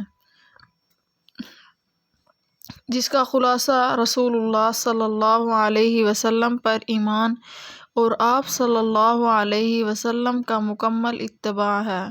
اسی لیے حضرت ابن عباس رضی اللہ تعالیٰ عنہ نے فرمایا کہ اس عہد سے مراد محمد الرسول اللہ صلی اللہ علیہ وسلم کا اتباع ہے۔ تمہارے عہد کو، یعنی اس آیت مذکورہ میں اللہ تعالیٰ نے یہ وعدہ فرمایا ہے کہ جو لوگ اس عہد کو پورا کریں گے تو ان کے گناہ معاف کر دیے جائیں گے اور جنت میں داخل کیا جائے گا، تو حسب وعدہ ان لوگوں کو جنت کی نعمتوں سے سرفراز کیا جائے گا۔ خلاصہ یہ ہے کہ اے بنی اسرائیل، تم میرے عہد محمد مصطفیٰ صلی اللہ علیہ وسلم کی اتباع کا پورا کرو تو میں اپنا عہد تمہاری مغفرت اور جنت کا پورا کر دوں گا، اور صرف مجھی سے ڈرو اور عوام الناس معتقدین سے نہ ڈرو کہ ان کی منشا کے خلاف کلمہ حق کہیں گے تو وہ معتقد نہ رہیں گے، آمدنی بند ہو جائے گی۔ تفسیر قرطبی میں ہے کہ اللہ جل شانہ نے بنی اسرائیل کو اپنی نعمتیں اور احسانات یاد دلا کر اپنی یاد اور اطاعت کی طرف دعوت مبعوث دی۔ اور امت محمدیہ صلی اللہ علیہ وسلم کو جب اسی کام کے لیے دعوت دی تو احسانات و انعامات کے ذکر کر کے فرمایا فَاذْكُرُونِی أَذْكُرْكُمْ، یعنی تم مجھے یاد کرو میں تمہیں یاد رکھوں گا۔ اس میں امت محمدیہ کی خاص فضیلت کی طرف اشارہ ہے کہ ان کا تعلق محسن و منعم سے بلا واسطہ ہے۔ یہ محسن کو پہچان کر احسان کو پہچانتے ہیں، بخلاف دوسری امتوں کے وہ احسانات کے ذریعے محسن کو پہچانتے ہیں۔ اس آیت سے معلوم ہوا کہ عہد و معاہدے کو پورا کرنا ضروری ہے اور عہد شکنی حرام ہے۔ سورہ مائدہ کی پہلی آیت میں اس سے زیادہ وضاحت کے ساتھ یہ مضمون آیا ہے وَأَوْفُوا بِالْعُقُودِ۔ رسول اللہ صلی اللہ علیہ وسلم نے فرمایا کہ عہد شکنی کرنے والوں کو جو سزا آخرت میں ملے گی اس سے پہلے ہی ایک سزا یہ دی جائے گی کہ محشر کے میدان میں جہاں تمام اولین و آخرین کا اجتماع ہوگا، عہد شکنی کرنے والے پر ایک جھنڈا بطور علامت کے لگا دیا جائے گا، اور جیسی بڑی عہد شکنی کی ہے اتنا ہی یہ جھنڈا بلند ہوگا۔ اسی طرح ان کو میدان حشر میں رسوا اور شرمندہ کیا جائے گا۔ اول کافرن بہ، کافر ہونا خواہ سب سے پہلے ہو یا بعد میں، بہرحال انتہائی ظلم اور جرم ہے۔ مگر اس آیت میں یہ فرمایا کہ پہلے کافر نہ بنو، اس میں اشارہ اس طرف ہے کہ جو شخص اول کفر اختیار کرے گا تو بعد میں اس کو دیکھ کر جو بھی کفر میں مبتلا ہوگا اس کا وبال جو اسی شخص پر پڑے گا اس سے پہلے کافر پر بھی اس کا وبال آئے گا۔ اسی طرح یہ پہلا کافر اپنے کفر کے علاوہ بعد کے لوگوں کے کفر کا سبب بن کر ان سب کے وبال کفر کا بھی ذمہ دار ٹھہرے گا اور اس کا عذاب چند در چند ہو جائے گا۔ اس سے معلوم ہوا کہ جو شخص دنیا میں دوسروں کے لیے کسی گناہ میں مبتلا ہونے کا سبب بنتا ہے تو جتنے آدمی اس کے سبب سے مبتلا گناہ ہوں گے ان سب کا گناہ ان لوگوں کو بھی ہوگا اور اس شخص کو بھی۔ اسی طرح جو شخص دوسروں کے لیے کسی نیکی کا سبب بن جائے تو جتنے آدمی اس کے سبب سے نیک اعمال کریں گے اس کا ثواب جیسا ان لوگوں کو ملے گا ویسا ہی اس شخص کے نامہ اعمال میں لکھا جائے گا۔ قرآن مجید کی متعدد آیات اور رسول اللہ صلی اللہ علیہ وسلم کی متعدد احادیث میں یہ مضمون بار بار آیا ہے۔ وَلَا تَشْتَرُوا بِآيَاتِي ثَمَنًا قَلِيلًا، اس آیت میں اللہ تعالیٰ کی آیات کے بدلے میں قیمت لینے کی ممانعت کا مطلب وہی ہے جو آیت کے سباق و سیاق سے معلوم ہوتا ہے کہ لوگوں کی مرضی اور ان کے اغراض کی خاطر اللہ تعالیٰ کی آیات کا مطلب غلط بتلا کر یا چھپا کر لوگوں سے پیسے لیے جائیں، یہ فعل باجماع امت حرام ہے۔ رہا یہ معاملہ کہ کسی کو اللہ تعالیٰ کی آیات صحیح صحیح بتلا کر یا پڑھا کر اس کی اجرت لینا کیسا ہے، اس کا تعلق آیت مذکورہ سے نہیں ہے۔ خود یہ مسئلہ اپنی جگہ قابل غور و بحث ہے کہ تعلیم قرآن پر اجرت و معاوضہ لینا جائز ہے یا نہیں۔ فقہائے امت کا اس میں اختلاف ہے کہ امام مالک رحمۃ اللہ، امام احمد بن حنبل جائز قرار دیتے ہیں اور امام اعظم ابو حنیفہ رحمۃ اللہ علیہ اور بعض دوسرے ائمہ منع فرماتے ہیں، کیونکہ رسول اللہ صلی اللہ علیہ وسلم نے قرآن کو ذریعہ کسب و معاش بنانے سے منع فرمایا ہے۔ لیکن متاخرین حنفیہ نے بھی جب ان حالات کا مشاہدہ کیا کہ قرآن مجید کے معلمین کو اسلامی بیت المال سے گزارا ملا کرتا تھا، اب ہر جگہ اسلامی نظام میں فطور کے سبب ان معلمین کو عموماً کچھ نہیں ملتا، یہ اگر اپنے معاش کے لیے کسی محنت مزدوری یا تجارت وغیرہ میں لگ جائیں تو بچوں کو تعلیم قرآن کا سلسلہ یکسر بند ہو جائے گا، کیونکہ وہ دن بھر کا مشغلہ چاہتا ہے۔ اسی لیے تعلیم قرآن پر تنخواہ لینے کو بضرورت جائز قرار دیا، جیسا کہ آج کل اسی پر فتویٰ دینا چاہیے کہ تعلیم قرآن پر اجرت و تنخواہ لینا جائز ہے۔ بعض دوسرے فقہا نے بعض ایسے ہی دوسرے وظائف جن پر تعلیم قرآن کی طرح دین کی بقا موقوف ہے، مثلاً امامت و اذان اور تعلیم حدیث و فقہ وغیرہ کو تعلیم قرآن کے ساتھ ملحق کر کے ان کی بھی اجازت دی ہے۔ علامہ شامی نے اس میں بڑی تفصیل اور قوی دلائل کے ساتھ یہ بات واضح کر دی کہ تعلیم قرآن وغیرہ پر اجرت لینے کو جن متاخرین فقہا نے جائز قرار دیا ہے، اس کی علت ایک ایسی دینی ضرورت ہے جس میں خلل آنے سے دین کا پورا نظام مختل ہو جائے گا، اسی لیے اس کو ایسی ہی ضرورت کے مواقع میں محدود رکھنا ضروری ہے۔ اسی لیے مردوں کو ایصال ثواب کے لیے ختم قرآن کرانا یا کوئی دوسرا وظیفہ پڑھوانا اجرت کے ساتھ حرام ہے، کیونکہ اس پر کسی عام دینی ضرورت کا مدار نہیں، اور اجرت لے کر پڑھنا حرام ہو تو اس طرح پڑھنے والا اور پڑھانے والا دونوں گنہگار ہوئے، اور جب پڑھنے والے ہی کو کوئی ثواب نہ ملا تو میت کو وہ کیا پہنچائے گا؟ اسی پر تمام فقہا کی بات تصریحاً یہ ہے کہ اس کا ایصال ثواب کے لیے قبر پر قرآن پڑھوانا یا اجرت دے کر ختم قرآن کرنا یا صحابہ و تابعین اور اسلاف امت سے کہیں منقول نہیں، اسی لیے یہ بدعت ہے۔ آیت وَلَا تَلْبِسُوا الْحَقَّ بِالْبَاطِلِ سے ثابت ہوا کہ حق بات کو غلط باتوں کے ساتھ گڑ مڑ کر کے اس طرح پیش کرنا جس سے مخاطب مغالطے میں پڑ جائے، جائز نہیں ہے۔ اسی طرح کسی خوف یا طمع کی وجہ سے حق بات کا چھپانا بھی حرام ہے۔ اسی مسئلے پر تمام فقہا کی تفصیل کی ضرورت نہیں ہے۔ خلفاء و تابعین سلمان بن عبد الملک کا نقل بھی کیا ہوا واقعہ ہے جو بہت سے فوائد کی وجہ سے قابل ذکر ہے۔ ایک مرتبہ سلیمان بن عبد الملک رحمۃ اللہ علیہ مدینہ طیبہ پہنچے اور چند روز قیام کیا تو لوگوں سے دریافت کیا کہ مدینہ طیبہ میں اب کوئی ایسا آدمی موجود ہے جس نے کسی صحابی رضی اللہ تعالی عنہ کی صحبت پائی ہو؟ لوگوں نے بتلایا، ہاں، ابو حازم رحمۃ اللہ علیہ ایسے شخص ہیں۔ سلیمان نے اپنا آدمی بھیج کر ان کو بلوا لیا۔ جب وہ تشریف لائے تو سلیمان رحمۃ اللہ علیہ نے کہا، اے ابو حازم، یہ کیا بے مروتی اور بے وفائی ہے؟ ابو حازم نے کہا، آپ نے میری کیا بے مروتی اور بے وفائی دیکھی ہے؟ سلیمان رحمۃ اللہ علیہ نے کہا کہ مدینہ کے سب مشہور لوگ مجھ سے ملنے آئے، آپ نہیں آئے۔ ابو حازم رحمۃ اللہ علیہ نے کہا کہ امیر المؤمنین، میں آپ کو اللہ کی پناہ میں دیتا ہوں اس سے کہ آپ کوئی ایسی بات کہیں جو واقعے کے خلاف ہو۔ آج سے پہلے نہ آپ مجھ سے واقف تھے اور نہ میں نے کبھی آپ کو دیکھا تھا۔ ایسے حالات میں خود ملاقات کے لیے آنے کا کوئی سوال ہی پیدا نہیں ہوتا، بے وفائی کیسی؟ سلیمان نے جواب سن کر ابن شہاب زہری اور حاضرین مجلس کی طرف التفات کیا تو امام زہری نے فرمایا کہ ابو حازم نے صحیح فرمایا، آپ نے غلطی کی ہے۔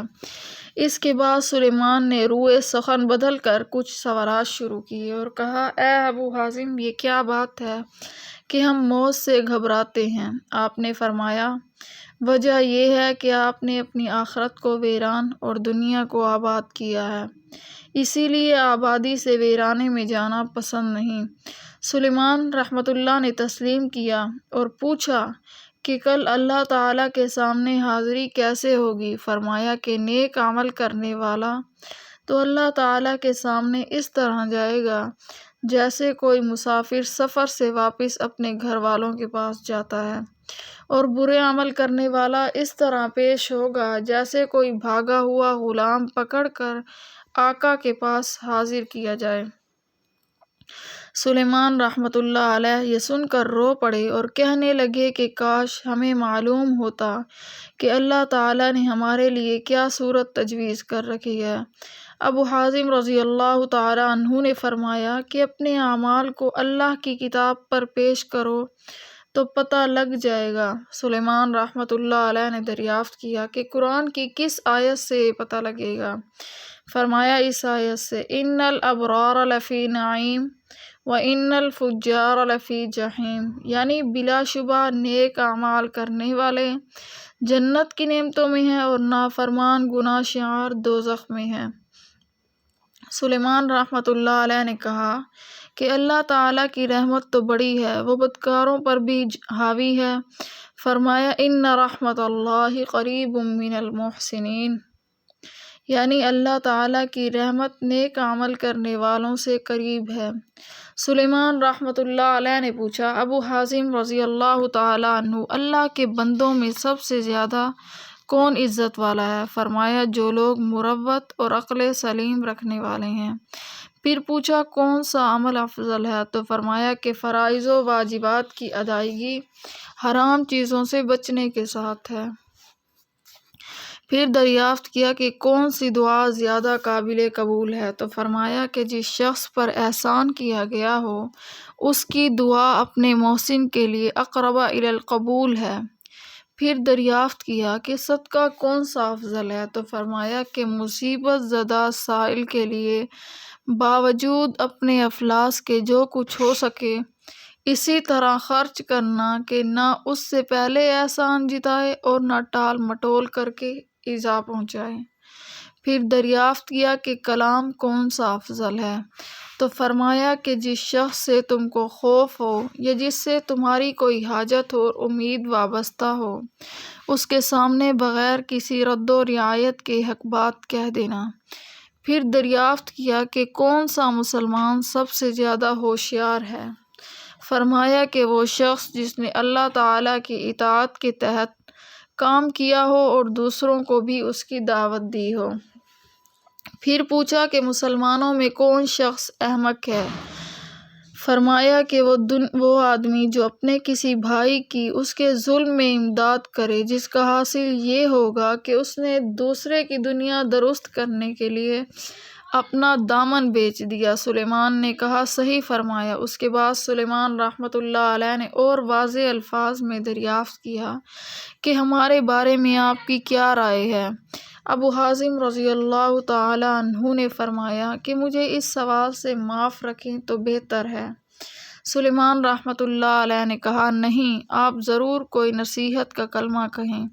ابو حازم رضی اللہ تعالیٰ عنہ نے فرمایا کہ اے امیر المؤمنین، تمہارے آباء و اجداد نے بزور شمشیر لوگوں پر تسلط کیا اور زبردستی ان کی مرضی کے خلاف ان پر حکومت قائم کی اور بہت سے لوگوں کو قتل کیا، اور یہ سب کچھ کرنے کے بعد وہ اس دنیا سے رخصت ہو گئے۔ کاش آپ کو معلوم ہوتا کہ اب وہ مرنے کے بعد کیا کہتے ہیں اور ان کو کیا کہا جاتا ہے۔ نشینوں میں سے ایک شخص نے بادشاہ کی مزاج کے خلاف ابو حازم رضی اللہ تعالیٰ عنہ کی اس صاف گوئی کو سن کر کہا، ابو حازم رضی اللہ تعالیٰ عنہ، تم نے یہ بہت بری بات کہی ہے۔ ابو حازم رضی اللہ تعالیٰ عنہ نے فرمایا، تم غلط کہتے ہو، بری بات نہیں کہی بلکہ وہ بات کہی جس کا ہم کو حکم ہے، کیونکہ اللہ تعالیٰ نے علماء سے اس کا عہد دیا ہے کہ حق بات لوگوں کو بتلائیں گے، چھپائیں گے نہیں۔ یہی وہ بات ہے جس کے لیے یہ طویل حکایات امام قرطبی نے فرمائی ہے۔ سلیمان رحمۃ اللہ علیہ نے پھر سوال کیا کہ اچھا اب ہمارے درست ہونے کا کیا طریقہ ہے؟ فرمایا کہ تکبر چھوڑو، مروت اختیار کرو اور حقوق والوں کے ان کے حقوق و انصاف کے ساتھ تقسیم کرو۔ سلیمان رحمۃ اللہ علیہ نے کہا کہ ابو حازم رضی اللہ تعالیٰ عنہ، کیا ہو سکتا ہے کہ آپ ہمارے ساتھ رہیں؟ فرمایا خدا کی پناہ۔ سلیمان نے پوچھا کیوں؟ فرمایا اس لیے کہ مجھے خطرہ یہ ہے کہ میں تمہارے مال و دولت اور عزت و جاہ کی طرف کچھ مائل ہو جاؤں جس کے نتیجے میں مجھے عذاب بھگتنا پڑے۔ پھر سلیمان رحمۃ اللہ علیہ نے کہا اچھا آپ کی کوئی حاجت ہو تو بتلائیے، ہم اس کو پورا کریں۔ فرمایا ہاں، ایک حاجت ہے کہ جہنم سے نجات دلا دو اور جنت میں داخل کر دو۔ سلیمان رحمۃ اللہ علیہ نے کہا یہ تو میرے اختیار میں نہیں۔ فرمایا کہ پھر مجھے آپ سے اور کوئی حاجت مطلوب نہیں۔ آخر میں سلیمان رحمۃ اللہ علیہ نے کہا کہ اچھا میرے لیے دعا کیجیے، تو ابو حازم رضی اللہ تعالی عنہ نے یہ دعا کی، یا اللہ، اگر سلیمان آپ کا پسندیدہ ہے تو اس کے لیے دنیا و آخرت کی بہتری کو آسان بنا دیجیے، اور اگر وہ آپ کا دشمن ہے تو اس کے بال پکڑ کر اپنی مرضی اور محبوب کاموں کی طرف لے آئیے۔ سلیمان رحمۃ اللہ علیہ نے کہا کہ مجھے کچھ وصیت فرما دیں۔ ارشاد فرمایا، مختصر یہ ہے کہ اپنے رب کی عظمت و جلال اس درجے میں رکھو کہ وہ تمہیں اس مقام پر نہ دیکھے جس سے منع کیا ہے، اور اس مقام سے کہ غیر حاضر نہ پائے جس کی طرف آنے کا اس نے حکم دیا ہے۔ سلیمان نے اس مجلس سے فارغ ہونے کے بعد سوگنیاں بطور ہدیے کے ابو حازم رضی اللہ تعالی عنہ کے پاس بھیجی۔ ابو حازم رضی اللہ تعالی عنہ نے ایک خط کے ساتھ ان کو واپس کر دیا۔ خط میں لکھا تھا، اگر یہ 100 دینار میرے کلمات کا معاوضہ ہیں تو میرے نزدیک خون اور خنزیر کا گوشت اس سے بہتر ہے، اور اگر اس لیے بھیجا ہے کہ بیت المال میں میرا حق ہے تو مجھ جیسے ہزاروں علماء اور دین کی خدمت کرنے والے ہیں، اگر سب کو آپ نے اتنا ہی دیا ہے تو میں بھی لے سکتا ہوں، ورنہ مجھے اس کی ضرورت نہیں۔ ابو حازم کے اس ارشاد سے کہ اپنے کلمات نصیحت کا معاوضہ لینے کو خون اور خنزیر کی طرح قرار دیا ہے، اس مسئلے پر بھی روشنی پڑتی ہے کہ کسی کی طاعت و عبادت کا معاوضہ لینا ان کے نزدیک جائز نہیں۔ وَأَقِیمُوا الصَّلَاةَ وَآتُوا الزَّکَاةَ وَارْکَعُوا مَعَ الرَّاکِعِینَ، اور قائم رکھو نماز اور دیا کرو زکوٰۃ، اور مجھ کو نماز میں جھکنے والوں کے ساتھ۔ بنی اسرائیل کو اللہ تعالیٰ نے اپنی نعمتیں اور احسانات یاد دلا کر ایمان اور اعمال صالح کی طرف دعوت دی۔ پچھلی 3 آیتوں میں ایمان و عقائد سے متعلق ہدایات تھیں، اور ان 4 آیتوں میں اعمال صالح کی تلقین ہے، اور ان میں جو اعمال سب سے زیادہ اہم ہیں ان کا ذکر ہے، اور حاصل مطلب آیت کا یہ ہے، اور اگر تم کو حب جاہ و مال کے غلبے سے ایمان لانا دشوار معلوم ہوتا ہے تو اس کا علاج یہ ہے کہ صبر اور نماز سے مدد حاصل کرو۔ صبر سے حب مال گھٹ جائے گی، کیونکہ مال اسی وجہ سے محبوب و مطلوب ہے کہ وہ ذریعہ ہے لذت و شہوت کے پورا کرنے کا۔ جب ان لذات و شہوات کے متعلق العنی چھوڑنے پر ہمت باندھ لو گے تو پھر مال کی فراوانی کی نہ ضرورت رہے گی، نہ اس کی محبت ایسی غالب آئے گی کہ اپنے نفع نقصان سے اندھا کر دے، اور نماز سے حب جاہ کم ہو جائے گی، کیونکہ نماز میں ظاہری اور باطنی ہر طرح کی پستی اور عاجزی ہی ہے۔ جب نماز کو صحیح صحیح ادا کرنے کی عادت ہو جائے گی تو حب جاہ و منصب اور تکبر و غرور گھٹے گا۔ اصل مادہ فساد جس کے سبب ایمان لانا دشوار تھا، یہی مال و جاہ کی محبت تھی۔ جب یہ مادہ فساد گھٹ گیا تو ایمان لانا آسان ہو جائے گا۔ اب سمجھیے کہ صبر میں تو صرف غیر ضروری خواہشات اور شہوات کا ترک کرنا ہے، اور نماز میں بہت ہی افعال کا واقع کرنا بھی ہے، اور بہت سی جائز خواہشات کو بھی وقتی طور پر ترک کرنا ہے، مثلاً کھانا پینا، کلام کرنا، چلنا پھرنا، اور دوسری انسانی ضروریات جو شرعاً جائز و مباح ہیں ان کو بھی نماز کے وقت ترک کرنا ہے، اور وہ بھی اوقات کی پابندی کے ساتھ، دن رات میں 5 مرتبہ۔ اسی لیے نماز ہی کچھ افعال کا معائنہ ہے، اور معین اوقات میں تمام ناجائز و جائز چیزوں سے صبر کرنے کا۔ غیر ضروری خواہشات کے ترک کرنے پر انسان ہمت باندھ لے تو چند روز کے بعد طبعی تقاضا بھی ختم ہو جاتا ہے، کوئی دشواری نہیں رہتی۔ لیکن نماز کے اوقات کی پابندی اور اس کی تمام شرائط کی پابندی اور ضروری خواہشات سے بھی ان اوقات میں پرہیز کرنا یہ انسانی طبیعت پر بہت بھاری اور دشوار ہے۔ اسی لیے یہاں یہ شبہ ہو سکتا ہے کہ ایمان کو آسان بنانے کا جو نسخہ تجویز کیا گیا ہے، صبر اور نماز سے کام لو۔ اس نسخے کا استعمال خود ایک دشوار چیز ہے، خصوصاً نماز کی پابندیوں کا، تو اس دشواری کا کیا علاج ہوگا؟ اس کے لیے ارشاد فرمایا، بے شک وہ نماز دشوار ضرور ہے، مگر جن کے قلوب میں خشوع و خضوع ہو ان پر کچھ بھی دشوار نہیں۔ نماز اسی میں نماز کی آسان کرنے کی ترکیب بتلا دی گئی ہے۔ حاصل یہ ہے کہ نماز میں دشواری کی وجہ اور سبب پر غور کریں تو معلوم ہوگا کہ انسان کا قلب خوگر ہے میدان خیال میں آزاد پھرنے کا، اور سب اعضاء انسانی قلب کے تابع ہیں۔ اسی لیے قلب کا تقاضا یہی ہوتا ہے کہ اس کے سب اعضاء بھی آزاد ہیں، اور نماز سراسر آزادی کے خلاف ہے۔ نہ ہنسو، نہ بولو، نہ کھاؤ، نہ پیو، نہ چلو، وغیرہ وغیرہ۔ اسی لیے قلب ان اعتقادات سے تنگ ہوتا ہے، اور اس کے تابع اعضاء انسانی بھی اس سے تکلیف محسوس کرتے ہیں۔ خلاصہ یہ ہے کہ سبب اس دشواری اور گرانی کا قلب کی حرکت فکر یہ ہے، تو اس کا علاج سکون سے ہونا چاہیے۔ اسی لیے خشوع کو نماز کے آسان ہونے کا ذریعہ بتایا گیا، کیونکہ خشوع کے معنی ہی سکون قلب کے ہیں۔ اب یہ سوال پیدا ہوتا ہے کہ سکون قلب یعنی خشوع کس طرح حاصل ہو؟ تو یہ بات تجربے سے ثابت ہے کہ اگر کوئی شخص اپنے قلب سے مختلف افکار و خیالات کو براہ راست نکالنا چاہے تو اس میں کامیابی قریب بامحال ہے، بلکہ اس کی تدبیر یہ ہے کہ نفس انسانی چونکہ ایک وقت میں دوسری طرف متوجہ نہیں ہو سکتا، اسی لیے اگر اس کو کسی ایک خیال میں محو و مستغرق کر دیا جائے تو دوسرے خیالات اور افکار خود بخود دل سے نکل جائیں گے۔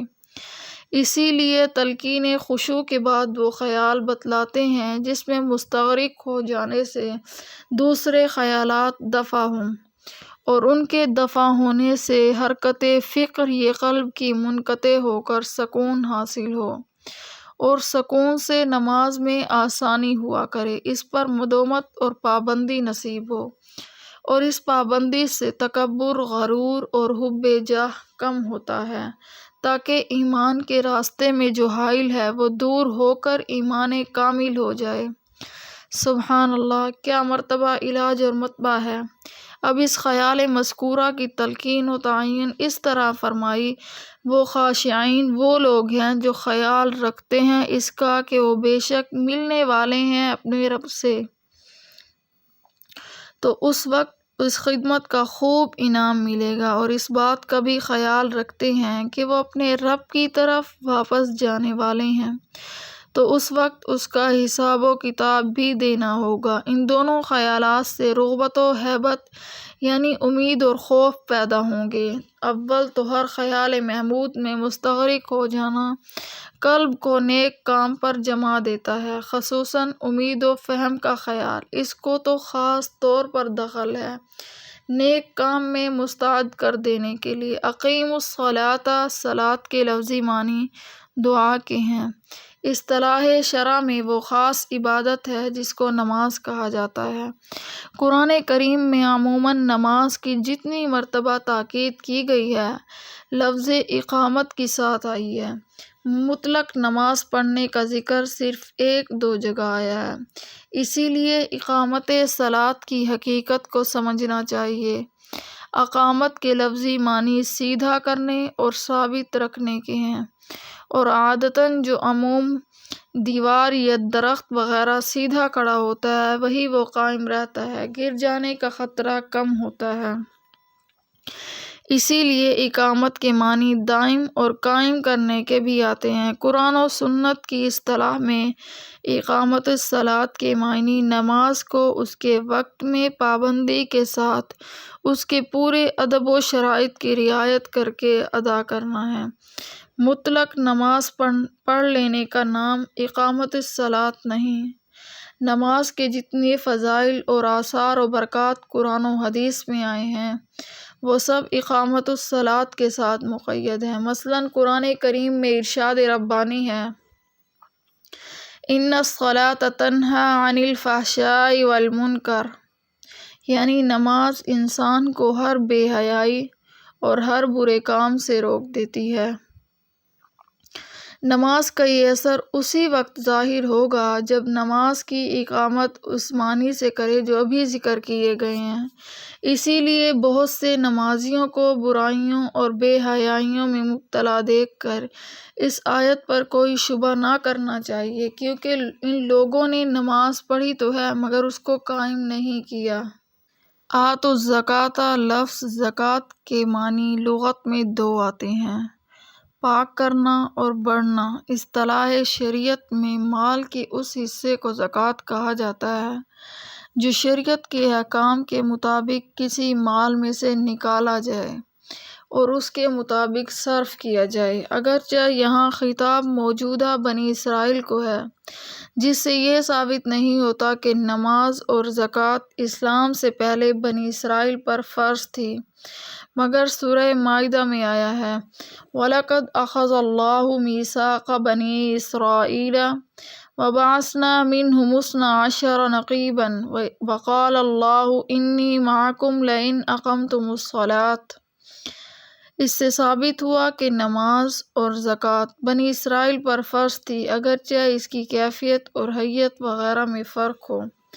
وَارْكَعُوا مَعَ الرَّاكِعِينَ، رکوع کے لغوی معنی جھکنے کے ہیں، اور اس معنی کے اعتبار سے یہ لفظ سجدے پر بھی بولا جا سکتا ہے، کیونکہ وہ بھی جھکنے کا انتہائی درجہ ہے، مگر اصطلاح شرع میں اس خاص جھکنے کو رکوع کہتے ہیں جو نماز میں معروف و مشہور ہے۔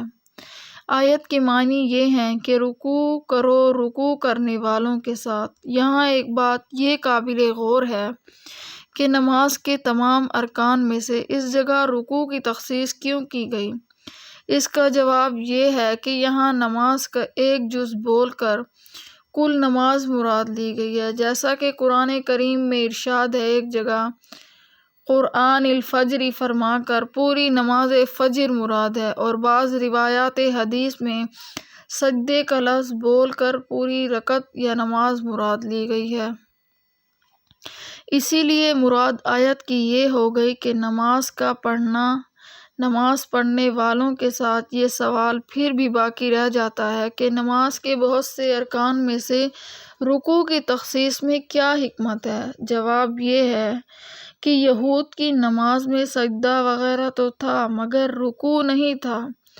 رکوع اسلامی نماز کی خصوصیت میں سے ہے، اس لیے راکعین کے لفظ سے امت محمدیہ کی نماز مراد ہوگی، جن کی نماز میں رکوع بھی ہے، اور معنی آیت کے یہ ہیں کہ تم بھی امت محمدیہ کی نمازیوں کے ساتھ نماز ادا کرو، یعنی اول ایمان قبول کرو پھر جماعت کے ساتھ نماز ادا کرو۔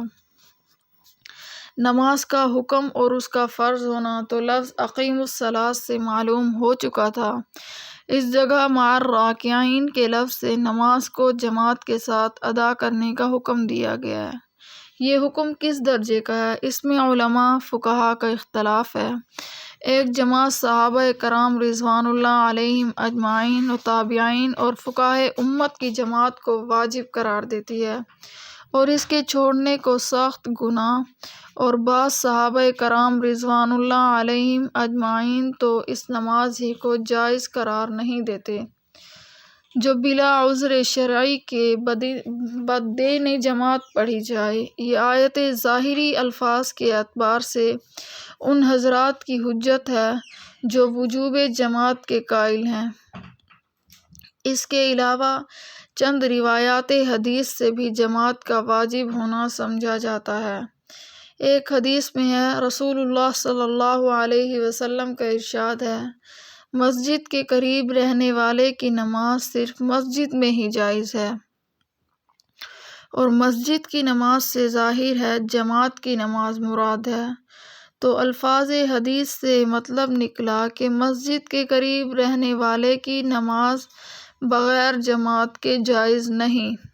صحیح مسلم میں حضرت ابو ہریرہ رضی اللہ تعالی عنہ سے منقول ہے کہ ایک نابینا صحابی نے حضور علیہ الصلاۃ والسلام کی خدمت میں حاضر ہو کر عرض کیا کہ میرے ساتھ کوئی ایسا آدمی نہیں جو مجھے مسجد تک پہنچا دے اور لے جایا کرے، اسی لیے اگر آپ صلی اللہ علیہ وسلم اجازت دیں تو میں نماز گھر میں پڑھ لیا کروں۔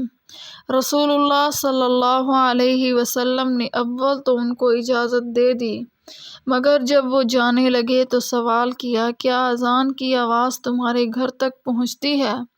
انہوں نے عرض کیا کہ اذان کی آواز تو میں سنتا ہوں۔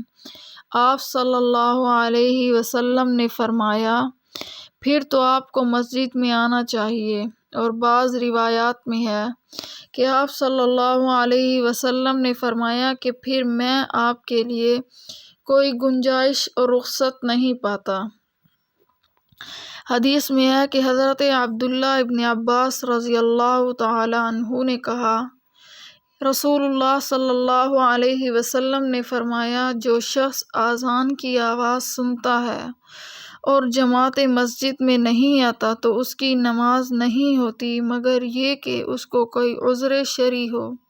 ان احادیث کی بنا پر حضرت عبداللہ بن مسعود رضی اللہ تعالی عنہ اور ابو موسیٰ اشعری رضی اللہ تعالی عنہ وغیرہ حضرات صحابہ کرام رضوان اللہ علیہم اجمعین نے یہ فتویٰ دیا کہ جو شخص مسجد سے اتنا قریب رہتا ہے کہ اذان کی آواز وہاں تک پہنچتی ہے تو اگر وہ بلا عذر کے جماعت میں حاضر نہ ہو تو اس کی نماز ہو ہی نہیں سکتی۔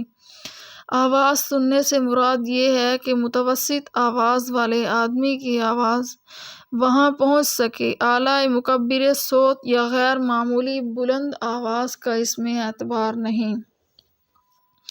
یہ سب روایات ان حضرات کی دلیل ہیں جو جماعت کو واجب قرار دیتے ہیں، مگر جمہور امت علماء، فقہا، صحابہ و تابعین کے نزدیک جماعت سنت مؤکدہ ہے، مگر سنن مؤکدہ میں سنت فجر کی سب سے زیادہ مؤکد اور قریب جوب ہیں۔ ان حضرات نے قرآن کریم کے مراد وَارْكَعُوا مَعَ الرَّاكِعِينَ کو دوسری آیات اور روایات کی بنا پر تاکید کے لیے قرار دیا ہے، اور جن احادیث کے ظاہر سے معلوم ہوتا ہے کہ مسجد کے قریب رہنے والے کی نماز بغیر جماعت کے ہوتی ہی نہیں ہے، اس کا یہ مطلب قرار دیتے ہیں کہ نماز کامل اور مقبول نہیں۔ اس معاملے میں حضرت عبداللہ بن مسعود رضی اللہ تعالی عنہ کا بیان بہت واضح اور کافی ہے، جس کو امام مسلم نے نقل کیا ہے، جس کا ترجمہ یہ ہے۔ فقیہ الامت حضرت عبداللہ بن مسعود رضی اللہ تعالی عنہ نے فرمایا، جو شخص یہ چاہتا ہو کہ کل محشر میں اللہ تعالی سے مسلمان ہونے کی حالت میں ملے تو اس کو چاہیے کہ ان 5 نمازوں کے ادا کرنے کی پابندی اس جگہ کرے جہاں اذان دی جاتی ہے، یعنی مسجد میں، کیونکہ اللہ تعالیٰ نے تمہارے نبی محمد مصطفیٰ صلی اللہ علیہ وسلم کے لیے کچھ ہدایت کے طریقے بتلائے ہیں، اور ان 5 نمازوں کو جماعت کے ساتھ ادا کرنا انہی سنن ہدیٰ میں سے ہے۔ اور اگر تم نے یہ نمازیں اپنے گھر میں پڑھ لیں جیسے یہ جماعت سے الگ رہنے والا اپنے گھر میں پڑھ لیتا ہے، کسی خاص شخص کی طرف اشارہ کر کے فرمایا، تو تم اپنے رسول اللہ صلی اللہ علیہ وسلم کی سنت کو چھوڑ بیٹھو گے، اور اگر تم نے اپنے نبی صلی اللہ علیہ وسلم کی سنت کو چھوڑ دیا تو تم گمراہ ہو جاؤ گے۔ اور جو شخص وضو کرے اور اچھی طرح پاکی حاصل کرے، پھر کسی مسجد کا رخ کرے تو اللہ تعالیٰ اس کے ہر قدم پر نیکی اس کے نامہ اعمال میں درج فرماتے ہیں، اور اس کو 1 درجہ بڑھا دیتے ہیں اور 1 گناہ معاف کر دیتے ہیں۔ اور ہم نے اپنے مجمع کو ایسا پایا ہے کہ منافقین بین النفاق کے سوا کوئی آدمی جماعت سے الگ نماز نہ پڑھتا تھا، یہاں تک کہ بعض حضرات کو عذر اور بیماری میں بھی 2 آدمیوں کے کندھوں پر ہاتھ رکھ کر مسجد میں لایا جاتا اور صف میں کھڑا کر دیا جاتا تھا۔ اسی بیان میں جس طرح باجماعت نماز کی پوری تاکید اور اہمیت و ضرورت کا ذکر ہے، اسی کے ساتھ اس کا یہ درجہ بھی بیان فرما دیا کہ وہ سنن ہدیٰ میں سے ہے، جس کو فقہاء سنت مؤکدہ کہتے ہیں۔ چنانچہ اگر کوئی شخص عذر شرعی مثلاً مرض وغیرہ کے بغیر تنہائی میں نماز پڑھ لے اور جماعت میں شریک نہ ہو تو اس کی نماز تو ہو جائے گی، مگر سنت مؤکدہ کے ترک کی وجہ سے مستحق عتاب ہوگا، اور اگر ترک جماعت کی عادت بنا لے تو سخت گناہگار ہے، خصوصاً اگر ایسی صورت ہو جائے کہ مسجد ویران رہے اور لوگ گھروں میں نماز پڑھیں تو یہ سب شرعاً مستحق سزا ہیں۔ اور قاضی عیاض رحمۃ اللہ علیہ نے فرمایا کہ ایسے لوگ اگر سمجھانے سے باز نہ آئیں تو ان سے قتال کیا جائے۔ أَتَأْمُرُونَ النَّاسَ بِالْبِرِّ وَتَنْسَوْنَ أَنفُسَكُمْ، اس آیت میں خطاب ہے اگرچہ علماء یہود سے ہے، ان کو ملامت کی جا رہی ہے کہ وہ اپنے دوستوں اور رشتہ داروں کو یہ تلقین کرتے تھے کہ محمد صلی اللہ علیہ وسلم کی پیروی کرتے رہو اور دین اسلام پر قائم رہو، جو علامت ہے اس بات کی کہ علماء یہود دین اسلام کو یقینی طور پر حق سمجھتے تھے، مگر خود نفسانی خواہشات سے اتنے مغلوب تھے کہ اسلام قبول کرنے کے لیے تیار نہ تھے۔ لیکن معنی کے اعتبار سے یہ ہر اس شخص کی مذمت ہے جو دوسروں کی تو نیکی اور بھلائی کی ترغیب دے گا مگر خود عمل نہ کرے گا، دوسروں کو خدا سے ڈرائے مگر خود نہ ڈرے۔ ایسے شخص کے بارے میں حدیث میں بڑی ہولناک وعیدیں آئی ہیں۔ حدیث پاک میں ہے کہ حضرت انس رضی اللہ تعالی عنہ سے روایت ہے کہ رسول اللہ صلی اللہ علیہ وسلم نے ارشاد فرمایا کہ شب معراج میرا گزر کچھ لوگوں پر ہوا جن کے ہونٹ اور زبانیں آگ کی کینچیوں سے کترے جا رہے تھے۔ میں نے جبرائیل علیہ السلام سے پوچھا یہ کون ہے؟ جبرائیل علیہ السلام نے بتایا کہ آپ صلی اللہ علیہ وسلم کی امت کے دنیا دار واعظ ہیں جو لوگوں کو تو نیکی کا حکم کرتے تھے مگر اپنی خبر نہ لیتے تھے۔ ابن عساکر رحمۃ اللہ علیہ نے ذکر کیا ہے کہ رسول اللہ صلی اللہ علیہ وسلم نے ارشاد فرمایا کہ بعض جنتی بعض دوستیوں کو آگ میں دیکھ کر پوچھیں گے تم آگ میں کیوں کر پہنچ گئے حالانکہ ہم تو باخدا انہی نیک اعمال کی بدولت جنت میں داخل ہوئے ہیں جو ہم نے تم سے سیکھے تھے۔ اہل دوزخ کہیں گے ہم زبان سے کہتے ضرور تھے لیکن خود عمل نہیں کرتے تھے۔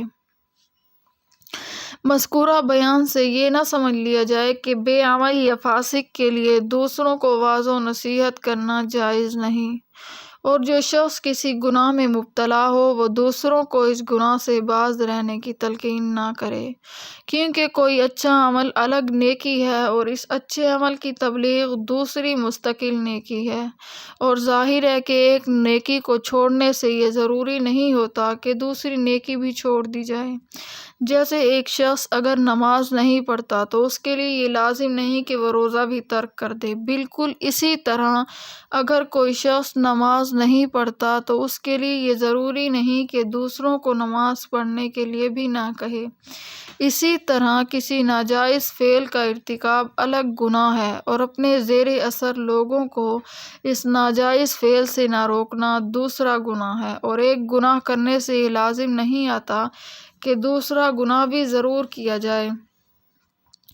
امام مالک رحمۃ اللہ علیہ نے حضرت سعید بن جبیر کا قول یہ نقل کیا ہے کہ اگر ہر ایک شخص سو چکر امر بالمعروف اور نہی عن المنکر چھوڑ دے کہ میں خود گناہ گار ہوں، جب گناہوں سے خود پاک ہو جاؤں گا تو لوگوں کو تبلیغ کر دوں گا، تو نتیجہ یہ نکلے گا کہ تبلیغ کرنے والا کوئی بھی باقی نہ رہے گا، کیونکہ ایسا کون ہے جو گناہوں سے بالکل پاک ہو۔ حضرت حسن رضی اللہ تعالی عنہ کا ارشاد ہے کہ شیطان تو یہی چاہتا ہے کہ لوگ اسی غلط خیال میں پڑھ کر تبلیغ کا فریضہ چھوڑ بیٹھیں، بلکہ حضرت سید حکیم الامت تھانوی رحمۃ اللہ علیہ فرمایا کرتے تھے، جب مجھے اپنی کسی بری عادت کا علم ہوتا ہے تو میں اس عادت کی مذمت اپنے مواعظ میں خاص طور سے بیان کرتا ہوں تاکہ واعظ کی برکت سے یہ عادت جاتی رہے۔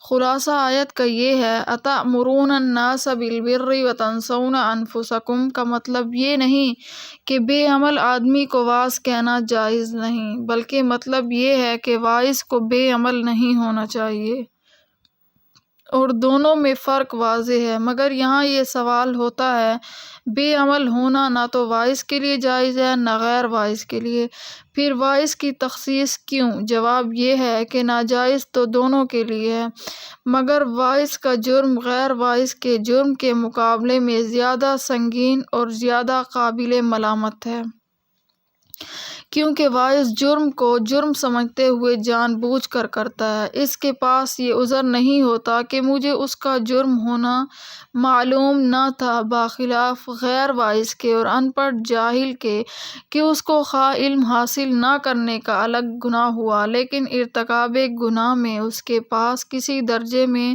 عذر موجود ہوتا کہ مجھے معلوم نہ تھا۔ اس کے علاوہ عالم اور واعظ اگر کوئی جرم کرتا ہے تو یہ دین کے ساتھ ایک قسم کا استہزاء ہے۔ حضرت انس رضی اللہ تعالیٰ عنہ سے روایت کیا ہے کہ رسول اللہ صلی اللہ علیہ وسلم نے ارشاد فرمایا کہ اللہ تعالیٰ قیامت کے دن جتنا ان پڑھ لوگوں کو معاف کرے گا اتنا علماء کو معاف نہیں کرے گا۔ حب مال اور حب جاہ یہ دونوں قلب کی ایسی بیماریاں ہیں جن کے باعث انسان کی دنیاوی زندگی اور اخروی زندگی اجیرن ہو جاتی ہے، اور غور کیا جائے تو معلوم ہوگا کہ انسانی تاریخ میں اب تک جتنی انسانیت سوز لڑیاں لڑی ہوں گی اور جو فساد برپا ہوئے ان میں سے اکثر و بیشتر کو انہی دو بیماریوں نے جنم دیا تھا۔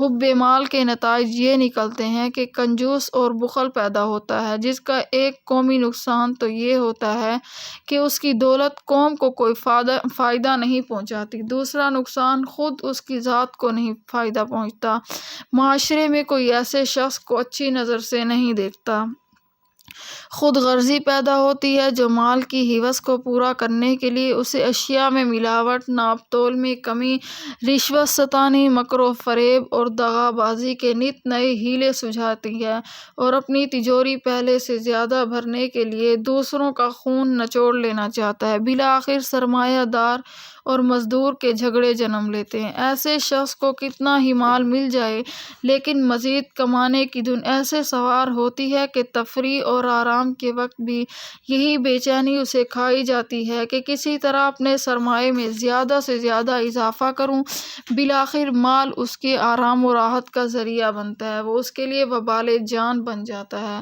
حق بات خواہ کتنی ہی روشن ہو کر سامنے آ جائے مگر وہ ایسی کسی بات کو ماننے کی ہمت نہیں کرتا جو اس کی ہوس سے مال سے متصادم ہو۔ یہ تمام چیزیں بالآخر پورے معاشرے کا امن و چین برباد کر ڈالتی ہے۔ غور کیا جائے تو قریب قریب یہی حال حب جاہ کا نظر آئے گا۔ اس کے نتیجے میں غرور، تکبر، خود غرضی، حقوق کی پامالی، ہوس، اقتدار اور اس کے لیے خونریزی، لڑائیاں اور اسی طرح کی بے شمار انسانیت سوز خرابیاں جنم لیتی ہیں جو بالآخر دنیا کو دوزخ بنا کر چھوڑتی ہیں۔ ان دونوں بیماریوں کا علاج قرآن کریم نے یہ تجویز فرمایا ہے، وَاسْتَعِینُوا بِالصَّبْرِ وَالصَّلَاةِ، اور مدد لو صبر اور نماز سے، یعنی صبر اختیار کرو، اپنی لذات و شہوات پر قابو حاصل کر لو، اس سے حب مال گھٹ جائے گی، کیونکہ مال کی محبت اسی لیے پیدا ہوتی ہے کہ مال لذات و شہوات کو پورا کرنے کا ذریعہ ہے۔ جب ان لذات و خواہشات کی اندھا دھند پیروی چھوڑنے پر ہمت باندھ لو گے تو شروع میں اگرچہ شاک گزرے گا لیکن رفتہ رفتہ یہ خواہشات اعتدال پر آ جائیں گی، اور اعتدال تمہاری عادت بن جائے گی تو پھر مال کی فراوانی کی ضرورت نہ رہے گی، نہ اس کی محبت ایسی غالب آئے گی کہ اپنے نفع و نقصان سے اندھا کر دے، اور نماز سے حب جاہ کم ہو جائے گی، کیونکہ نماز میں ظاہری اور باطنی ہر طرح کی عاجزی اور پستی ہے۔ جب نماز کو صحیح ادا کرنے کی عادت ہو جائے گی تو ہر وقت اللہ کے سامنے اپنی عاجزی اور پستی کا تصور رہے گا، جس سے تکبر اور غرور اور حب جاہ گھٹ جائے گی۔ الا علی الخاشعین، قرآن و سنت میں جہاں خشوع کی ترغیب مذکور ہے، اس سے مراد وہ قلبی سکون و انکساری ہے جو اللہ کی عظمت اور اس کے سامنے اپنی حقارت کے علم سے پیدا ہوتی ہے۔ اس کے نتیجے میں طاعت آسان ہو جاتی ہے، کبھی اس کے آثار بدن پر بھی ظاہر ہونے لگتے ہیں۔ وہ باادب، متواضع اور شکستہ قلب نظر آتا ہے۔ اگر دل میں خوف خدا اور تواضع نہ ہو تو خواہ وہ ظاہر میں کتنا ہی باادب اور متواضع نظر آئے، وہ خشوع کا حامل نہیں، بلکہ آثار خشوع کا قصداً اظہار کرنا بھی پسندیدہ نہیں۔ حضرت عمر رضی اللہ تعالی عنہ نے ایک نوجوان کو دیکھا کہ سر جھکائے بیٹھا ہے، فرمایا سر اٹھا، خشوع دل میں ہوتا ہے۔ حضرت ابراہیم نخعی کا ارشاد ہے کہ موٹا پہننے، موٹا کھانے اور سر جھکانے کا نام خشوع نہیں، خشوع تو یہ ہے کہ تم حق کے معاملے میں شریف و ذلیل کے ساتھ یکساں سلوک کرو۔ اللہ نے جو تم پر فرض کی ہے اسے ادا کرنے میں اللہ کے لیے قلب کو فارغ کر لو۔ حضرت حسن رحمۃ اللہ علیہ کا ارشاد ہے، حضرت عمر رضی اللہ تعالی عنہ جب بات کرتے تو سنا کرتے تھے، جب چلتے تو تیز چلتے اور جب مارتے تو زور سے مارتے تھے، حالانکہ بلا شبہ وہ خشوع رکھنے والے تھے۔ خلاصہ یہ ہے کہ اپنے قصد و اختیار سے خاشعین کی سی صورت بنانا شیطان اور نفس کا دھوکہ ہے اور مذموم ہے۔ اگر با اختیار یہ کیفیت ظاہر ہو جائے تو معذور ہے۔ خشوع کے ساتھ ایک دوسرا لفظ خضوع بھی استعمال ہوتا ہے، قرآن کریم میں بار بار آیا ہے۔ یہ دونوں لفظ تقریباً ہم معنی ہیں، لیکن خشوع کا لفظ اصل کے اعتبار سے اور آئے گا، یعنی اس کا مطلب ہوگا پستی اور تذلل کے لیے بولا جاتا ہے، جبکہ وہ مصنوعی نہ ہو بلکہ قلبی خوف اور تواضع کا نتیجہ ہو۔ قرآن کریم میں ہے خشعت الاصوات، آوازیں پست ہوں گی، اور خضوع کا لفظ بدن کی تواضع اور انکساری کے لیے استعمال ہوتا ہے۔ قرآن کریم میں ارشاد ہے، پس ان کی گردنیں اس کے سامنے جھک جائیں گی۔ نماز میں خشوع کی تاکید قرآن و سنت میں بار بار آئی ہے۔ قرآن کریم کا ارشاد ہے، وَأَقِمِ الصَّلَاةَ لِلذِّكْرِ، اور نماز قائم کر کے مجھے یاد کرنے کے لیے۔ اور ظاہر ہے کہ غفلت یاد کرنے کی ضد ہے۔ جو نماز میں اللہ جل شانہ سے غافل ہے وہ اللہ کو یاد کرنے کا فریضہ ادا نہیں کر رہا۔ ایک اور جگہ ارشاد باری تعالیٰ ہے، وَلَا تَكُن مِّنَ الْغَافِلِينَ، اور تو غافلوں میں سے نہ ہو۔ رسول اللہ صلی اللہ علیہ وسلم کا ارشاد ہے، نماز تو صرف تمسکن اور تواضع ہی ہے، جس کا ظاہری مطلب یہ ہے کہ جب تمسکن اور تواضع دل میں نہ ہو تو وہ نماز نہیں ہے۔ ایک اور حدیث میں ہے کہ جس کی نماز اسے بے حیائی اور برائیوں سے نہ روک سکے وہ اللہ سے دور ہی ہوتا جاتا ہے، اور غافل کی نماز بے حیائی اور برائیوں سے نہیں روکتی۔ معلوم ہوا کہ غفلت کے ساتھ نماز پڑھنے والا اللہ سے دور ہوتا جاتا ہے۔ امام غزالی نے فرمایا ہے کہ ان کا تقاضا یہ ہے کہ خشوع نماز کے لیے شرط ہو اور نماز کی صحت اس پر موقوف ہو۔ پھر فرمایا کہ سفیان ثوری، حسن بصری اور معاذ بن جبل رضی اللہ تعالی عنہ کا مذہب یہی تھا کہ خشوع کے بغیر نماز ادا نہیں ہوتی بلکہ فاسد ہے۔ ائمہ اربعہ اور فقہا نے خشوع کو شرط صلاۃ قرار نہیں دیا بلکہ اسے نماز کی روح قرار دینے کے باوجود صرف اتنا شرط کیا ہے کہ تکبیر تحریمہ کے وقت قلب کو حاضر کر کے اللہ کے لیے نماز کی نیت کرے۔ باقی نماز میں اگر خشوع حاصل نہ ہو تو اگرچہ اتنی نماز کا ثواب اسے نہیں ملے گا جتنے حصے میں خشوع نہیں رہا، لیکن فقہا کی روح سے وہ تارک صلاۃ نہیں کہلائے گا۔ خشوع کو پوری نماز میں شرط قرار نہ دینے کی دوسری وجہ یہ ہے کہ قرآن حکیم کی دوسری آیات میں تشریع احکام کا یہ واضح اصول بتا دیا گیا ہے کہ انسانوں پر کوئی ایسی چیز فرض نہیں کی جاتی جو ان کی طاقت و امکان سے باہر ہو، اور پوری نماز میں خشوع برقرار رکھنے کے سوا چند خالص افراد کے اکثر لوگ عاجز ہوتے ہیں۔ اسی لیے تکلیف ما لا یطاق سے بچنے کے لیے پوری نماز کے بجائے صرف ابتدائے صلاۃ میں خشوع کو قرار دیا گیا ہے شرط۔ مگر دوسری حیثیت سے یہ خوف بھی ہے کہ کہیں غافل کی حالت تارک سے بھی زیادہ بری نہ ہو، کیونکہ جو غلام آقا کی خدمت میں حاضر ہو کر آقا سے بے توجہی برتتا ہے اور تحقیر آمیز لہجے میں کلام کرتا ہے، اس کی حالت اس غلام سے زیادہ شدید ہے جو خدمت میں حاضر ہی نہیں ہوتا۔ خلاصہ کلام اس آیت کا یہ ہے کہ معاملہ بیم درجے کا ہے، عذاب کا خوف بھی ہے اور بخشش کی امید بھی ہے۔ اسی لیے غفلت و تساہل کو چھوڑنے کے لیے اپنی مقدور بھر کوشش کرتے رہنا چاہیے۔ وما توفیقنا الا باللہ۔ یا بنی اسرائیل اذکروا نعمتی التی انعمت علیکم وانی فضلتکم علی العالمین۔ اے بنی اسرائیل، یاد کرو میرے احسان جو میں نے تم پر کیے، اور اس کو کہ میں نے تم کو بڑھائی دی تمام جہانوں پر۔ اس آیت میں جس یوم کا ذکر ہے اس سے قیامت کا دن مراد ہے۔ مطالبہ ادا کرنے کا مطلب یہ ہے کہ مثلاً کسی کے ذمہ نماز روزے کا مطالبہ ہو اور دوسرا کہہ دے کہ میرا نماز روزہ لے کر اس کا حساب بے باک کر دیا جائے، اور معاوضہ یہ کہ کچھ مال وغیرہ داخل کر کے بچا لے، سو دونوں باتیں نہ ہوں گی، اور بدون ایمان کے سفارش قبول نہ ہونے کو جو یہ فرمایا ہے تو اور آیتوں سے معلوم ہوا کہ اس کی صورت یہ ہوگی کہ ایسوں کی خود سفارش ہی نہ ہوگی جو قبول کی گنجائش ہو، اور طرفداری کی صورت یہ ہوتی ہے کہ کوئی زوردار حمایت کر کے زبردستی نکلوا لے۔ غرض یہ کہ دنیا میں مدد کرنے کے جتنے طریقے ہوتے ہیں بغیر ایمان کے کوئی بھی طریقہ نہ ہوگا۔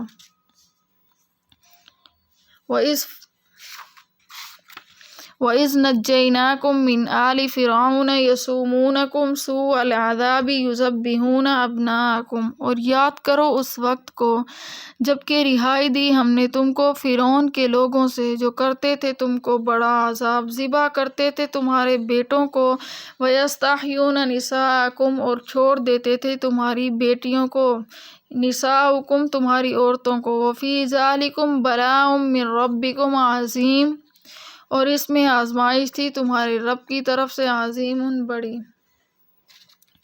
کسی نے فرعون سے پیشین گوئی کر دی تھی کہ بنی اسرائیل میں ایک لڑکا ایسا پیدا ہوگا کہ جس کے ہاتھوں تیری سلطنت جاتی رہے گی، اس لیے اس نے نوزائیدہ لڑکوں کو قتل کرنا شروع کر دیا، اور چونکہ لڑکیوں سے کوئی اندیشہ نہ تھا اسی لیے ان سے کچھ تعارض نہیں کیا۔